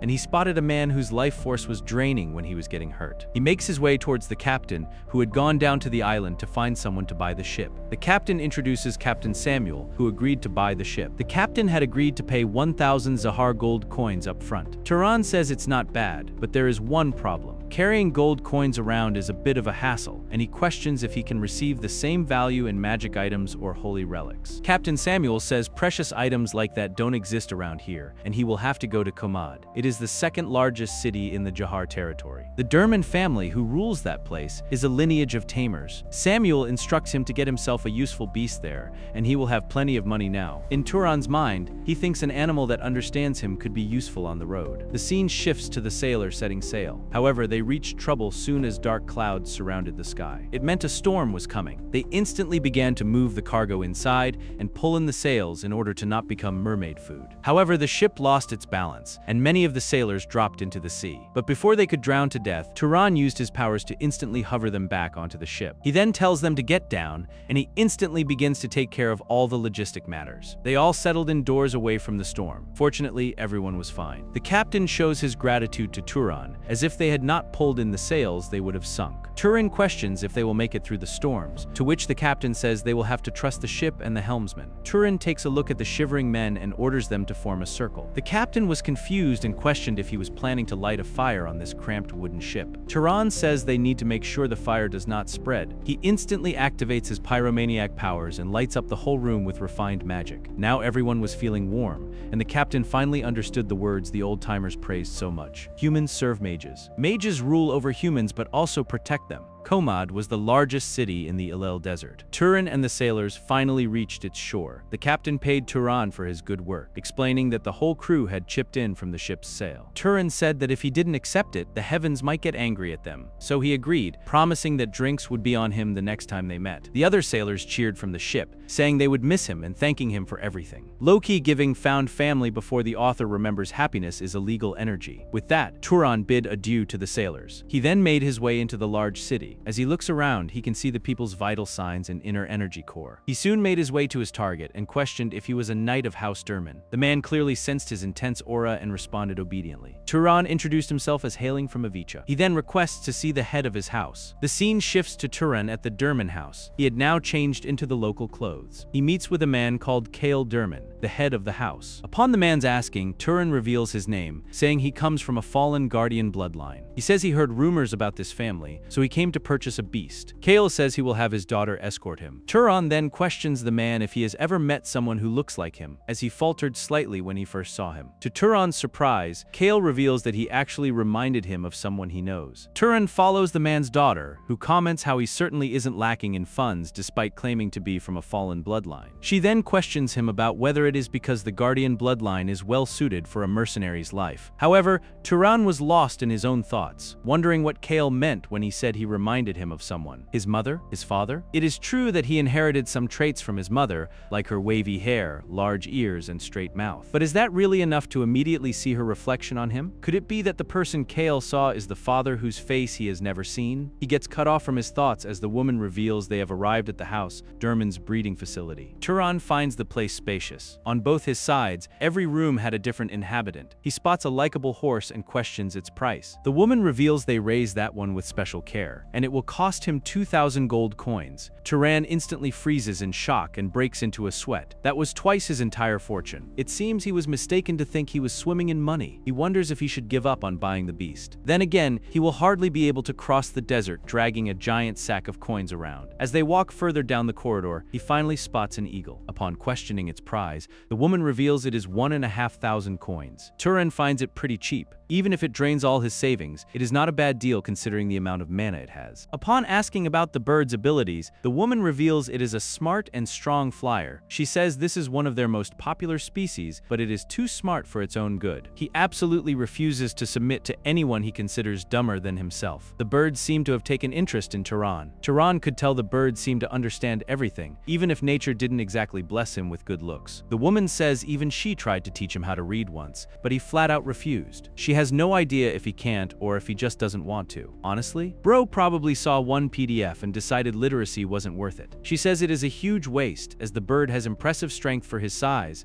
and they have fed him a ton of magical beast meat. If he only followed orders, they could have gotten a much higher price for him. Turan questions the bird about whether it wants something, but the woman wants him. It is useless asking him questions. However, the woman was beyond surprised to see the eagle pointing towards Turan. Turan understands immediately that the eagle wants him, basically. He says he is nothing special, so the bird has a specific reason. The eagle just points sideways as an affirmation, perhaps. Turan smiles knowingly and asks if it will agree to learn how to read if he buys it. The bird nods in response. Honestly, this was less a beast contract and more two exhausted introverts accidentally adopting each other. Using Kale's magic, the two became bound together. Kale expressed how surprising it is to see the bird obediently behaving around him. Before leaving, the man then questions Turan about whether he is connected to ties by any chance. But seeing him confused, Kale shrugs, saying that he should forget, he asked. But Turan? He has already taken a mental note of the person he thought of when he saw his face. Ties. Turan then asks Kale if he happens to know a woman named Vaye. Kale takes a hard look at the portrait in silence. He denies, saying he highly doubts he could forget such a beauty. Turan hears this and ushers the bird to fly. He tells Kale it wouldn't hurt to test out his purchase. He grabs the bird from his leg and flies along with him. It was now dinner time. Kale's daughter asks Turan about his flight, which he says helped clear his head. She then introduces him to other guests. One of the men questions if his place is near Arobian, but Kale's daughter seems to have taken offense, firmly telling him not to associate their guest with those sparrows. The man then greets Turan, introducing himself as Dolph, of the Historian bloodline. Turan notes how the man's grip was excessively strong, as if he were trying to test his strength. The man seemed to have been impressed. As for the other one, she states she has no interest in displays of strength and wonders where the picky eagle wandered off to. Turan says he told the eagle to fly around the area for a bit. Apparently, he spent all morning practicing his reading,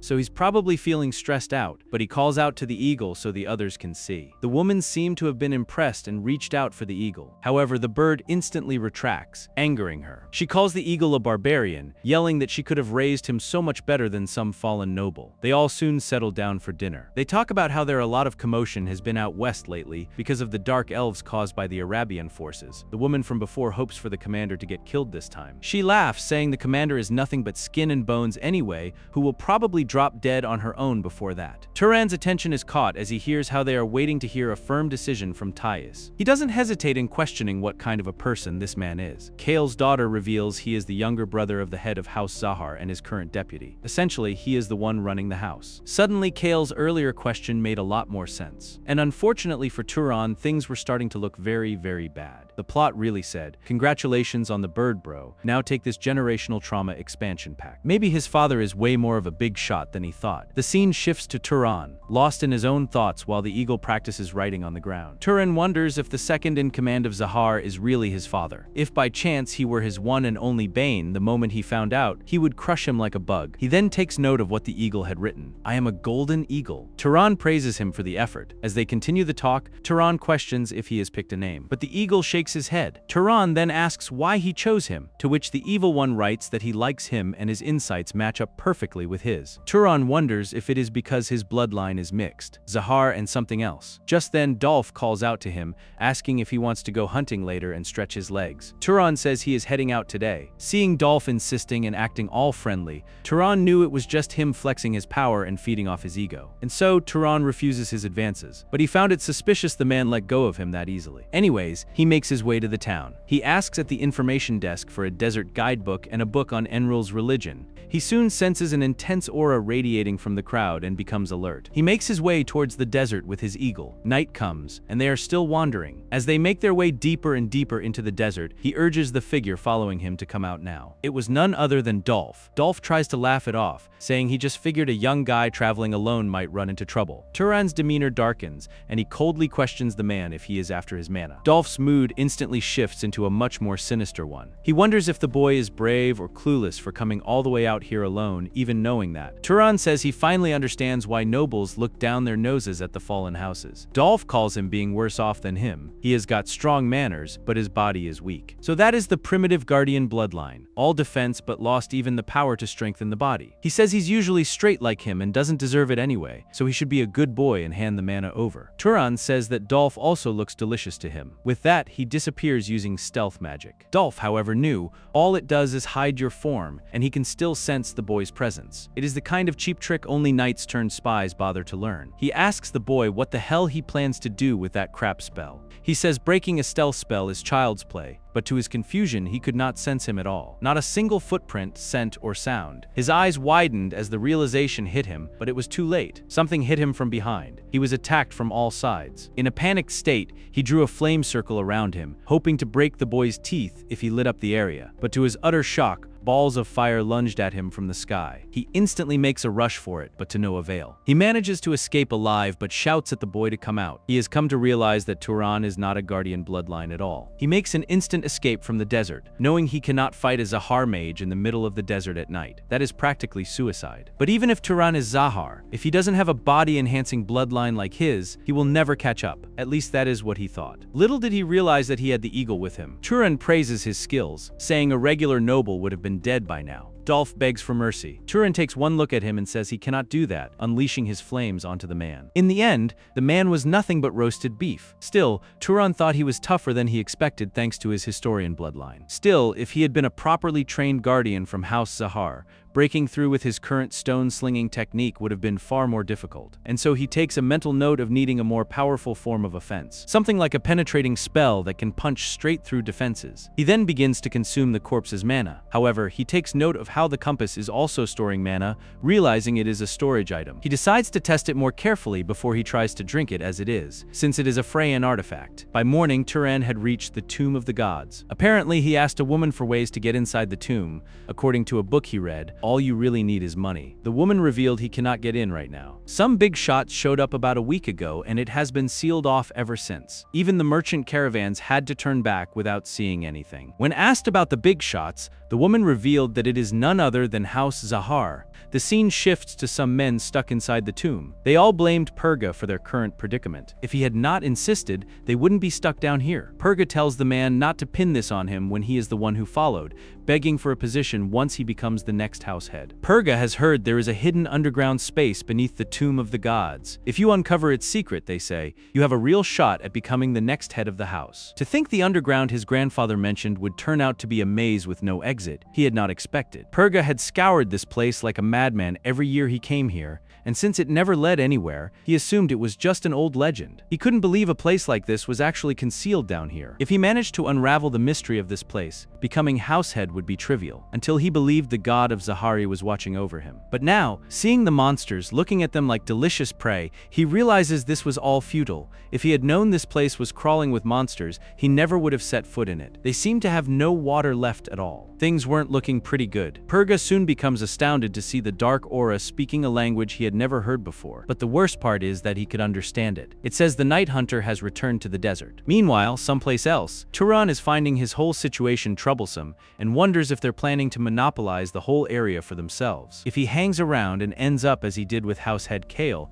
it will be a pain if he bumps into someone else who can see Thais in his face. He decides to lay low around here for a while. He soon comes across some merchants selling saltpeter. He explains that you can only find it on the southern sea islands. They say if you grind it and eat the powder, it will prolong your life. Turan seemed to have heard about saltpeter somewhere before. He then opens his book, remembering he saw it mentioned in the Pyromaniac's book. He gave up on the spell before because it was missing some ingredients. Considering the kind of power Orville drew out of it, it is worth trying to recreate. Turan then questions the merchant if he has something called sulfur. However, that was a new one for the merchant as well. One told him that it only shows up in volcanic regions, while the other revealed it is mainly used as a disinfectant and hardly anyone needs it, so it is difficult to come by in this desert. If Turan had known, he would have looked for it while he was in Komad. Still, there is probably no need to travel all the way to the Far East, and he just needs to locate a volcano. The scene shifts to Turan practicing using sand bullets instead of stones. He can reshape them while they are in flight. That way, he can either boost their ability to pierce or scatter them like a spread shot. It does consume a bit more mana, but the benefit is that he can preserve his stones. Turan only has about 5 or 6 processed stones left, so he needs to be conservative. The sign is also handy for binding ankles or blocking an enemy's vision. Maybe he should practice moving through it as if he were swimming. That aside, he still doesn't know what those nobles are up to inside the tomb, and it has already been several days. He wonders if he should just head for another city. However, he believes he can always slip inside and take a quick look, and if he is discovered, he just has to run. However, he freezes in his tracks as he notices 2 men approaching with a huge sack. Something or someone seemed to be inside that sack that the men were trying to keep quiet. They dragged him inside the pyramid. Curious, Turan stokes them inside. They take the man out of of the sack and present him to others. This seemed to be kidnappers. Turan takes note of the beast control magic. The kidnapped man was given some crates and was forced to take them inside the place for Lord Purga. They wondered if they should tell the main house about this, but the other told him not to because it is a secret. Worse things will happen if the Lord's rivals catch wind of this. Turan recognizes the name immediately. Purga is the candidate to become the next head of House Zahar. It seems the big shot is trapped in there, which is why they have held this place for days on end. With that, he begins to think. It was risky, but there is a chance. Turan thinks if he rescues the big shot and earns his gratitude, he might naturally gain a foothold inside House Zahar. The reason doesn't actually matter. All that matters is going in, and what he's after lies in there. With that, he makes his way inside. The moment he steps in, his head clears. He now thinks he made a bad decision. After all, what made him think Purga is the sort of man who repays favors in the first place? He soon learns to go downhill and hears screams. He knew he saw a lot of men gathered around the supplies. Purga seemed to be annoyed by the kidnapped man's whining and told someone to deal with him. Just like that, he was killed. All so that no one takes the Lord's water. Turan was now without a doubt that the Lord isn't the kind of person who returns a favor. Just then, he heard a hissing voice saying that he was mistaken and that he was not the Night Hunter. In the distant past, the fertile Enral plains were ruled by giants. With their enormous bodies, they consumed everything in their path, eventually turning the land into a desert. The giants required vast amounts of water each day, and when they couldn't withstand the thirst any longer, they enslaved humanity. They drained human blood to quench their thirst, slaughtering thousands every day. But one moonless night, beneath the sky of absolute darkness, the Night Hunter of the Freyans came. He ruthlessly slew every giant, saving mankind from extinction. In gratitude, the liberated people offered him the 3 most beautiful maidens in the land as brides. The 3 children born from those unions inherited extraordinary powers. One could conceal his body, one could command shadows, and one could create poison. After the Night Hunter ascended,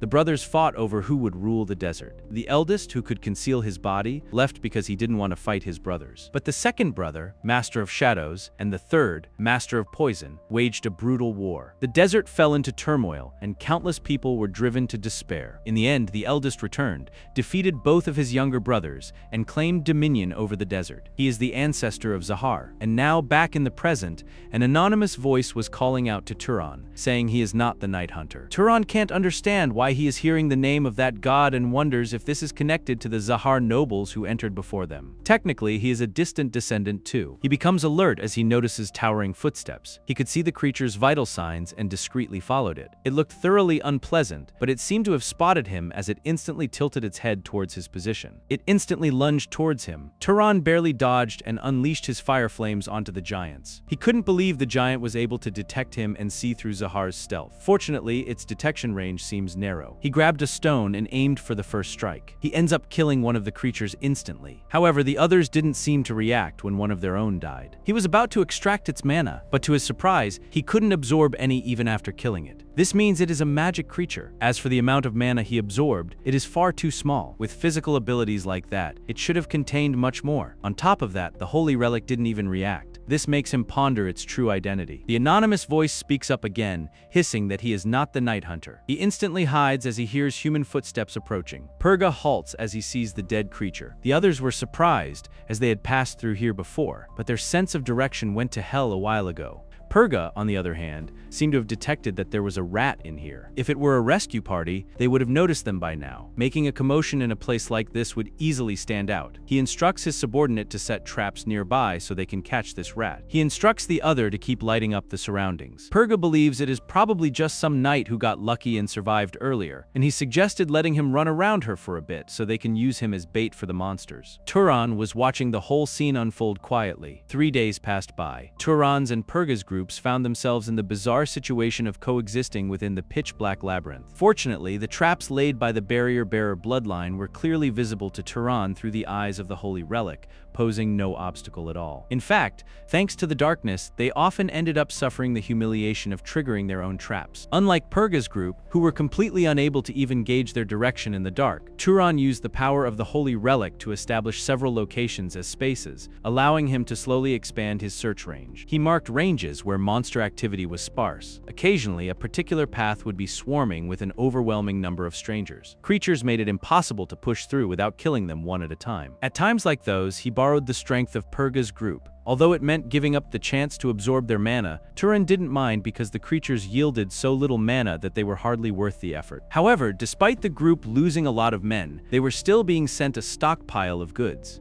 Turan found them all utterly despicable. He soon heard the monsters approaching once again and began to get ready. Turan thought to himself that while these guys make noise and act as bait, he would check out the deeper parts. He soon made his way towards a huge door. Its size was so massive that it looked like it was made for giants, making him wonder if this door could be the exit. However, to his shock, the eye in the middle of the door seemed to move and look directly towards him. The hissing voice spoke once again, calling him a hunter and pursuer, and said the conditions were not met. However, when it takes note of his holy relic, it says the conditions are met. He then asks Turan if he will enter. As Turan interprets Wave Rider and Mimic, he wonders if they could be the names of bloodlines that have not manifested in him yet. If two bloodlines are combined, that would mean he has the blood of a great house. The voice once again questions if he will enter. Turan becomes a bit confused as he sees that the eye's gaze is not on him. It seems it is recognizing the owner of the holy relic's abilities rather than his bloodline. Then it is using those abilities together with his bloodline to make its judgment. He wonders what Wave Rider and Mimic are and what this door is. He asks the door to tell him about the Wave Rider and the Mimic. The voice accepts his information request and reveals that Wave Rider is the first type. It includes underwater respiration, underwater physical enhancement, and fluid manipulation. As for Mimic, it includes flow detection, absorption, and mimesis. Turan doesn't feel like he has gained the ability to breathe underwater or manipulate fluids and wonders if it only uses them for identification and not the ability itself. Turan stares at the huge door once again and questions, "What is it?" The voice simply reveals it is the spirit of the door. Turan guesses. It must be like a librarian or something, just far more rigid and inhuman. He then asks about the labyrinth and its purpose, as well as how to escape it. The voice reveals it is the labyrinth of the Night Hunter. The one who slays the chief while possessing the correct 4 types becomes the Night Hunter. Turan wonders if it means he can become a god. The voice further continues, saying that if he slays the chief, the escape route will open. However, all of a sudden, the eye begins to shift haphazardly, calling it an error. It says there are 2 types of error: Hunter, Pursuer, Wave Rider, Mimic. It then says that the error doesn't match the types of the Night Hunter. The error cannot be closed. It continues to move back and forth, left and right, saying incoherent sentences. But all of a sudden, it turns insanely scarlet and begins to pierce to make way for some sinister energy. It reveals that it has initiated judgment and is issuing a deployment order to Labyrinth chiefs. Turan knew. It means something is definitely inside, and so the doors were unlocked and began to be opened. Turan remains frozen in position with his eyes widened as he sees what was behind those huge doors. A huge, gigantic monster. The monster glares at him, declaring that he is not a night hunter, and since he is a fake, he must die. Turan was obviously not going to give in that easily and instantly activated his powers. It was fire and ice. Turan attacks the monster, but it grins in response, saying it tickled. Turan gulps, knowing this creature is way too powerful, and so he cannot win this one-on-one. Therefore, he begins to flee the place. However, the monster wasn't going to just let him go and rushed after him. Turns out there was more than one, and everyone's attention was now on him. Turan dodges all of them one by one, still cheating, dodges them all one by one effortlessly. However, he does falter as a giant surprisingly lunges at him. The attack was so powerful that even his shield got breached. He immediately takes out his sword and beheads the giant mercilessly. He now gets that this labyrinth of the Night Hunter is a place that creates God, but the question is who built it and why? He continues to run while the giants are still chasing him. One thing was certain to him: this won't end until he kills this creature. He decides to fight together for a bit now, and so he changes direction and begins to move in a different direction, with the giant still chasing after him. He then activates his powers and cuts the giant in half. Meanwhile, Purga and his men were busy slaying the rest of the monsters and made their way towards them. However, they suddenly heard something strange. A huge monster was coming towards them. It was muttering some incoherent word. The gigantic monster closed the distance. Purga's survival instincts instantly kick in, and he tells the others not to stand there blankly because understanding his language isn't important right now. However, it was too late, and the men in front were already being slain. Man after man charged at the creature, but to no avail. They were ruthlessly crushed by its giant hand. One even tried to use its fire powers, but that did not work either. The giant crushed the man under his feet like a cockroach. Basically, they were all ants in front of this massive creature. More and more creatures began to appear, and Purga knew they would be wiped out this way. One of the men goes manic as he tries to harm the giants, even killing a few. However, he was thrown back by the leader. Purga watches in desperation as all his men and supporters are dead. He knew this was all over. Now, even if he survives like this, his political career is finished. All because of this gigantic creature. Everything he has built has been wiped out. Furious, he launches at this gigantic beast. After finding an opening, he tries to wield its weapon. He was so determined that he managed to land an attack. But just when he thought he finally killed the monster, it opened its eyes. It instantly grabs Purga, pushing its long fingernails into his abdomen. Purga frees freezes in shock, probably because of the disappointment, wondering where he went wrong. He then hears the giant call out to someone fake, asking them to reveal themselves. Purga becomes confused, wondering why the monster is looking somewhere else while talking. It seems he's still not satisfied even after killing all of his men. It is when he sees another man that he realizes what it was. He sees Turan launch his weapon at the giant. Turan, the rat he was using as bait. Turan, with full vigor and strength, launches his whipple into the creature's neck, causing blood to spill instantly. However, he still could not kill it in one hit. He gets thrown back as the giant is even angrier now. The truth is Turan lacks destructive power. He still had one last resort, and even though he doesn't like it, he has to try it. And so when the giant launches, Turan steps up once again, brave like always. And so with his newly activated powers, he tries to hurt the giant and succeeds. It begins to wince in pain out loud. It then complains that Turan has killed all of its children. The giant was greatly injured by now, and with enough blows, Turan successfully manages to behead it. Turan now drops to the floor, sighing in relief. He knows it would have been tough without the power of the history bloodline he got from Dol. He has learned for sure about this holy relic this time. He doesn't know about Wave Rider, but the power of mimicry is functioning for sure. The only off-putting part is drinking the liquid inside. He also senses the power slowly fading and guesses it will disappear in about 30 minutes. He then watches Purga lying motionless on the floor, injured and almost lifeless. His lung was pierced, and another blow was near his heart. Turan could tell by the looks of it that he would not survive this. Purga begs the guy to save him. Turan apologizes, saying that it is beyond his ability. Purga continues to beg him, and that is how he passes away. Turan now stares at all the lifeless bodies scattered around him. Purga was clearly a villain who treated the lives of commoners and knights lightly, and yet he fought against the secrets of the labyrinth until the very end. As he begins to absorb the manner of all the deceased, he decides to remember Purga Zahar. He wonders what it would be like to use the powers of multiple bloodlines at once. He is curious, but he decides to save them for now. He has gotten twice as strong compared to when he first entered the labyrinth. This is probably about as much power as ordinary nobles would have to build up over 100 years. Turan is aware that in order to avoid being chased by Zahar's pursuers, it would be better to leave the magic tool behind. Plus, he should make sure to clean up thoroughly as well. He decides to use search magic to find and erase his traces, and so thanks to his abilities, he manages to do it easily. He goes back to the eye door and reveals that it has killed the chief. But to his surprise, the eye doesn't respond immediately. He wonders if you should just open the door. Turns out that was exactly the answer. He quietly opens the door to see what is inside. He sees a vortex in the middle of the room and realizes it must be the exit. He also finds a book near the throne chair. The title of the book was an experiment to recreate the job advancement process for the Night Hunter. Turan flips through the pages and sees the recipe to become a night hag. The job advancement condition was to clear the labyrinth of evil. He learns that the Night Hunter is a combination of a hunter, a pursuer's shadow, and an alchemist. Adding a function to tempt only the target to enter is why he suddenly felt the urge to enter back then. He further learns through the book that Giant Angler uses the Queen Giant as material. Turns out the true identity of the monster was the flesh of a giant. He cannot understand almost everything written here, but the only thing he is certain about is that the creator's goal was to produce a Night Hunter. And because of the holy relic, it mistook him for a candidate with all 4 bloodlines and opened the door. He knows Shadow and Alchemist are bloodlines that have already gone extinct. They should have been wiped out by the Zahar family a long time ago. Orville also tried to artificially obtain a bloodline, saying a god told him how to do it. He wonders if it is really possible to permanently acquire a bloodline artificially. It might be possible since their holy relics can start to absorb and use the power of the bloodline. But he also knew thinking about it here won't give him the answer he wants. He needs to leave before this vortex disappears, and so he steps inside the vortex and gets teleported outside. Finally, the unit is with his bread. It was clearly worried considering days had passed, and so, with the help of the eagle, he makes his way out of the desert. He is aware the desert will turn completely upside down since he killed the next house head candidate of the Zahar family along with 10 noble. It's only a matter of time before he is named as the culprit. He will have to leave the desert for a few months until things quiet down. Finding traces of his mother will come after that. He points in a direction, telling the bird that they will go there now. And so they make their way to the snowy plains, a gray zone, the place where Arobian and Zahar waged war. Kalamap. Turan was taken aback as he saw the population. It seemed they were fleeing from something. The citizens there became very wary as they saw a foreign traveler, but they couldn't understand why he was dressed this way and what's with the bird. But it seems they instantly recognized him as a wizard and asked which esteemed noble house he might be from. Turan takes a mental note to buy some cotton clothes to wear from now on. He reveals himself as a just passing traveler and asks if he can question the master of this place for a day's hospitality. The man hesitatingly revealed that this city currently does not have a lord. He recently passed away fighting the dark elves that invaded from the west. Right now, the city is in a situation where there isn't a single noble or knight left. Turan knew this was quite a difficult situation. The guard instantly fell to his knees and began to beg him to become the master of this city. Turan was completely taken aback and could only respond in shock. Turan knew this was a difficult request because he could not be tied down to a place like this, but he also cannot ignore them after seeing the state they are in. He decides to hear what happened first. The man instantly cheers up, feeling hopeful. He then reveals how it all started 3 weeks ago. The monster hunters were found dead on the road west of the city. Even their iron weapons were cut clean through with a single strike. This means it wasn't an ordinary beast. Since it was only a day's journey away, they sent 2 knights, but 3 days passed and they did not return. After that, they sent the househead's brother, his son, and even 10 knights at the end, but none of them ever returned. And so in the end, the househead had to step up himself. However, at the end, only a heavily battered knight returned alive, and as he was taking his last breath, he uttered the word wraith. A scholar told him that controlling wraiths is the work of dark elves. They will swarm them soon and devour them, which is why everyone fled the city. Turan questions if anyone from nearby cities has come to their rescue. The man reveals they sent messengers several times, but all of them returned with rejection. They said they didn't want to disperse their forces in times like this. But Turan was certain they were just scared that they would take damage as well, but he could not blame them, as that was the logical judgment. He says he understands the situation, and it will be difficult for him to handle the mattress here. The man once again goes down on his knees, begging that these weak sheep need a shepherd. Turan is reminded of how his mother told him nobles are shepherds who rule over the common sheep, a similar metaphor. He then asks if it is commonly used around here. The man with tears in his eyes reveals it is a common metaphor in the gray zone. Nobles are shepherds, knights are sheepdogs, and commoners are sheep. Sheep follow the sheepdogs, and sheepdogs submit to the shepherd while protecting the sheep. That is the rule. Turan begins to ponder deeply. He takes a guess that his mother must have been from here, or at the very least, stayed here for some time. He has never heard that expression in the Hisaril or the desert. He then shows the man a portrait of his mother, asking if he has ever seen her. He reveals that about 20 years ago she would have been in her late teens or early 20s. The man ponders deeply as he stares at the portrait and apologizes, saying he is not sure but wishes they could distribute this drawing throughout the city to check. Turan pitied the man and could see his eyes were sincere and helpless. It means that if he wants to find his mother, he must first prevent the city from falling. His sighs say he cannot be the master of this city, but he can be its protector. The man's ears instantly perk up as he listens to this. His eyes were filled with home once again. Turan reveals that being protective means he will temporarily stay and protect the city. That is, until the threat from the west is eliminated or a suitable master appears. And so he dresses everyone in the area, to which they all began to cheer, saying a savior has come to their city. However, the others were a bit skeptical, saying that this new guy doesn't look much different from them. Turan could tell these eyes were not full of mockery, but anxiety. They are preemptively building a wall because they do not want to be disappointed again. He thought it was a meaningless show back then, but now he sees it was an extremely important event. For the sheep to feel at ease, they need to see with their own eyes how strong the shepherd is until he begins to show a magnificent display of his power, catching the eyes of the other. He knows putting on a decent show should be enough since there are no wizards here. After compressing it as much as possible, he lowers the temperature and points it towards the sky. Lighting up the area, he maximizes the range while shocking the others. The fire was so intense that they felt like the sky was burning. Their eyes were filled with tears and joy as they began to cheer for their new savior, saying they were going to live. Turan smiled satisfactorily, saying that this was enough, or so he thought. Turan had a mountain of work to do. There were a lot of problems in the state. People were freezing to death. However, they were also starving to death. Turan knew if he didn't speak up, the meeting would go on until tomorrow morning. He volunteers to solve the food problem, shocking everyone. Upon asking, he reveals he will herd the surrounding animals into the city. They will stretch out portions by making meat stew. Then, they will salt and store the rest, so they should be able to make it through the winter. However, one of them argues that they cannot use his powers granted by the gods for such lowly work. Turan's smile is saying that. Nobles in the north also strike the ground with lightning after the harvest to make the land more fertile. What he is doing is more different from that, and so he gets to action, traveling to the outskirts of the state. He then begins to instruct all the surrounding animals to move inside. He also tells them that once they arrive in front of the wall, they must stop and stay still. With that, he gathered a lot of animals. And so the citizens were shocked to their core, unable to believe their eyes as they saw all of the animals coming towards their city. They quickly began to move, dividing the meat and drying out the hive. Turan also had an empty place to be opened up to accommodate those whose homes were destroyed. Apparently, the citizens had given Turan this place to stay, but now they were confused, wondering where he would be staying. Turan surprises them as he reveals that City Hall lodging is enough for him. Everyone was happy with their new savior. This shepherd was carving off his own flesh to feed the sheep, and they wondered how they could ever repay his grace. In truth, Turan had no interest in being deified because not until the city had regained its stability would he be able to quickly find news about his mother. Meanwhile, in the Bijan castle, the news of Turan being the savior of Kalamap had widely spread. They had heard how this new guy had sent merchant groups to start trading with surrounding villages as well. The other surrounding areas had also heard of these remarkable feats. The leaders knew if this guy possessed such grand power at this young age, he was either a lucky kid who fortunately built up his power, or a talent deliberately nurtured by a great house. Some did suspect him of being a talent sent by the Zahar side. For now, they decided to accept it and acknowledge this new guy moderately. Turan has been feeling his ears are itchy for some time now, and before long, he had unknowingly been tolerated as the protector of the Kalamap by the masters of the Gray Zone. Just counting the cities, there are 8, but there are also over 100 villages. He wonders what the odds of finding his mother here are. His attention diverged as he watched the man report something. The man reveals he found a vagrant named Egon, who says that about 18 years ago, a woman looking exactly like the portrait visited the inn he used to run. Turan could tell the timing is specific to between 18 and 19 years ago, and so Egon is brought before him. The man initially appreciates Turan's work for the area. Turan listens to him and then says he wants to hear the story of when he saw the person in the portrait in detail. And so the man revealed it is a story from back before his downfall, when he was running a proper inn. At the time, Kalamap was in a state of chaos due to the war between Arobian and Zahar. Everyone was trembling, trying to guess which house would storm in next and when. In such a situation, a young woman came to his inn and stayed for the night. She must have been around 20, and perhaps she was pregnant because her belly was a little swollen. He found it unusual for a woman to be traveling alone, but she also had quite a large and fine horse with her, so she was stuck in his memory. Furthermore, she looked very nervous and anxious, making it seem as if she were running away somewhere. He is also wondering what kind of scumbag would possibly abandon a pregnant beauty. Turan questions why the man thinks she was abandoned. The man reveals that while eating, she stroked her belly and muttered to herself something like, telling her Devi not to become like his father. Turan frowns, realizing he finally found his mother. The man further reveals how the woman asked for directions heading west, but she didn't know the name of a single place around here, so she definitely was not from these parts. He also remembers that the horse she rode on also did not seem like it was from around here. Its entire coat shined with a golden hue, and it was obviously such a fine horse that he had to make sure the stables were locked up tight. Later, Turan ponders deeply about what he has heard. He knew it was too early to jump to conclusions, but there was a high chance the woman that man saw was his mother. Plus, why would she tell him not to turn out like his father? Ethan looks at the eagle writing something and assures it that he is not hurt, but his head is just a bit flustered right now. The eagle now writes how he suffers when talking about his mother. Turan simply states it is because their souls are connected. This is why he feels his pain. He even asks that the eagle remember his mother, to which it shakes its head, saying it doesn't have a mother. Turan strokes him, saying they're the same, because his mother has not been around for a long time either. The eagle writes something again, suggesting he name him Vijay. Turan realizes the eagle is saying it will become Vijay, the face of his mother. It almost makes him laugh. Upon its insistence, he agrees to name it. Now that they had rested enough, they decided to go do some reconnaissance. The savior's face instantly cheered up as they saw their savior. However, as we talk about the idea of forever, this causes students to have some avoidance issues, realizing they have to leave someday, so it is a bit burdensome. This is why he wanted to avoid settling down somewhere. He makes his way towards the outskirts of the area, tracing for dark wool, but he could find no single clue, making him wonder if they moved. This is a problem in itself. He thinks it would be a relief if they just repelled enemies they could see, but if they have moved somewhere else, it means they could always come back. He sensed energy coming from a distance, and he wondered if it could be a wizard or a monster. This mana was twice as strong as his right now. To his shock, whoever it was, they suddenly sped up. This made him wonder if they noticed him from this distance. He has Vijay Loi south immediately. He could sense the flight pattern was also familiar. His eyes widened as he realized who it was. Meza decreases her speed and greets him, saying it has been a while. She confesses that it feels like it has only been 3 or 4 months since she last saw him, but he has changed a lot in that time. Upon questioning, she says he seems more like an adult. She then asked who his companion was, so he introduced both of them. Mesa finds her companion romantic, saying she always wanted to meet a companion like that too. She then asks Turan what brings him here, considering this is not a good place to be traveling right now. Turan reviews everything with her, and she says that they might be responsible for it. When the Arabian forces destroyed the underground kingdom, a wraith sorcerer managed to escape. Turan curiously questions if he is the culprit, to which he says that he might be, considering he has fled east to replenish his wraiths. There is a high chance he is hiding in the settlement of the blind dwarves in the mountain range. Turan was stunned, questioning if she was talking about the blind dwarfs from the legends. Meza responds in affirmation, saying that, according to the legends, the settlement of the dwarves in the mountains is so deep that even the gods couldn't completely subjugate them. Whatever it is, she's glad he did not head further east. Due to certain circumstances, it is difficult for them to enter the gray zone. Turan confirms it is because of Zahar. Mesa then excuses herself to leave, saying it has been some time. She hopes to learn about his travels next time they have a chance, and with that, she leaves. Vij writes something on the snow saying Mesa's inside matches his too. Turan turns quiet for a second and then points out how he must have chosen her if he met her first. Vijay was shocked, but Kurti writes how he still chose Turan, assuming the guy Mesa has no chance. Turan holds back his laughter, deciding to give this some thought. The scene shifts to Turan quietly reading his book when he reports how noble guests have arrived to meet him. Vijan, Arand, Rummel, and Ravana. It is a joint delegation from all the surrounding cities. After exchanging humble greetings, they got to the point. One of them spoke as a representative, saying they would like to propose that he form a marriage alliance with their 7 families. Turan's eyes widened in shock, but he listened calmly. They even offered their daughters as concubines. He showed him a woman of beauty and refinement, so she would be of great help in making his house prosper. Turan realizes they must have heard that the threat from the west is gone, and they wish to stake their claim early. It seems they're trying to seize control of Kalamat. Another man speaks up, saying one must command knights in order to govern a territory smoothly, so mixing his bloodline with theirs would also be a good way to solidify their friendship. Turan speaks up after a while and politely declines their offer. Instead, he makes a counterproposal. He tells them to track down the whereabouts of a certain woman who was traveling through the gray zone about 20 years ago. He promises to hand over the ruling rights to whichever family brings him the most useful information. The group begins to murmur to each other, wondering what to do now. They couldn't believe he was willing to hand over the city just for the whereabouts of a single woman. Turan adds one more thing, saying whoever takes the city must swear in the name of the Freyans to diligently protect the citizens. The moment they break the oath, their ruling rights will be revoked. One of them questions why he is going to such lengths. He says if it is for the sake of the commoners here, he has provided more than enough. Turan smiles, says he wonders why, even though he is merely a shepherd. It's just that he wants to watch over the sheepdogs and the sheep from the wolves in this harsh world. He simply wishes to be a good shepherd. As he watches over the area, he senses the presence of a knight, a fairly powerful one. He wonders who it might be to come all the way to the city hall without reporting in. In the evening, they might have sneaked, and he instantly gets to his savior duty. But to his utter shock, it was a familiar face. It was his elder.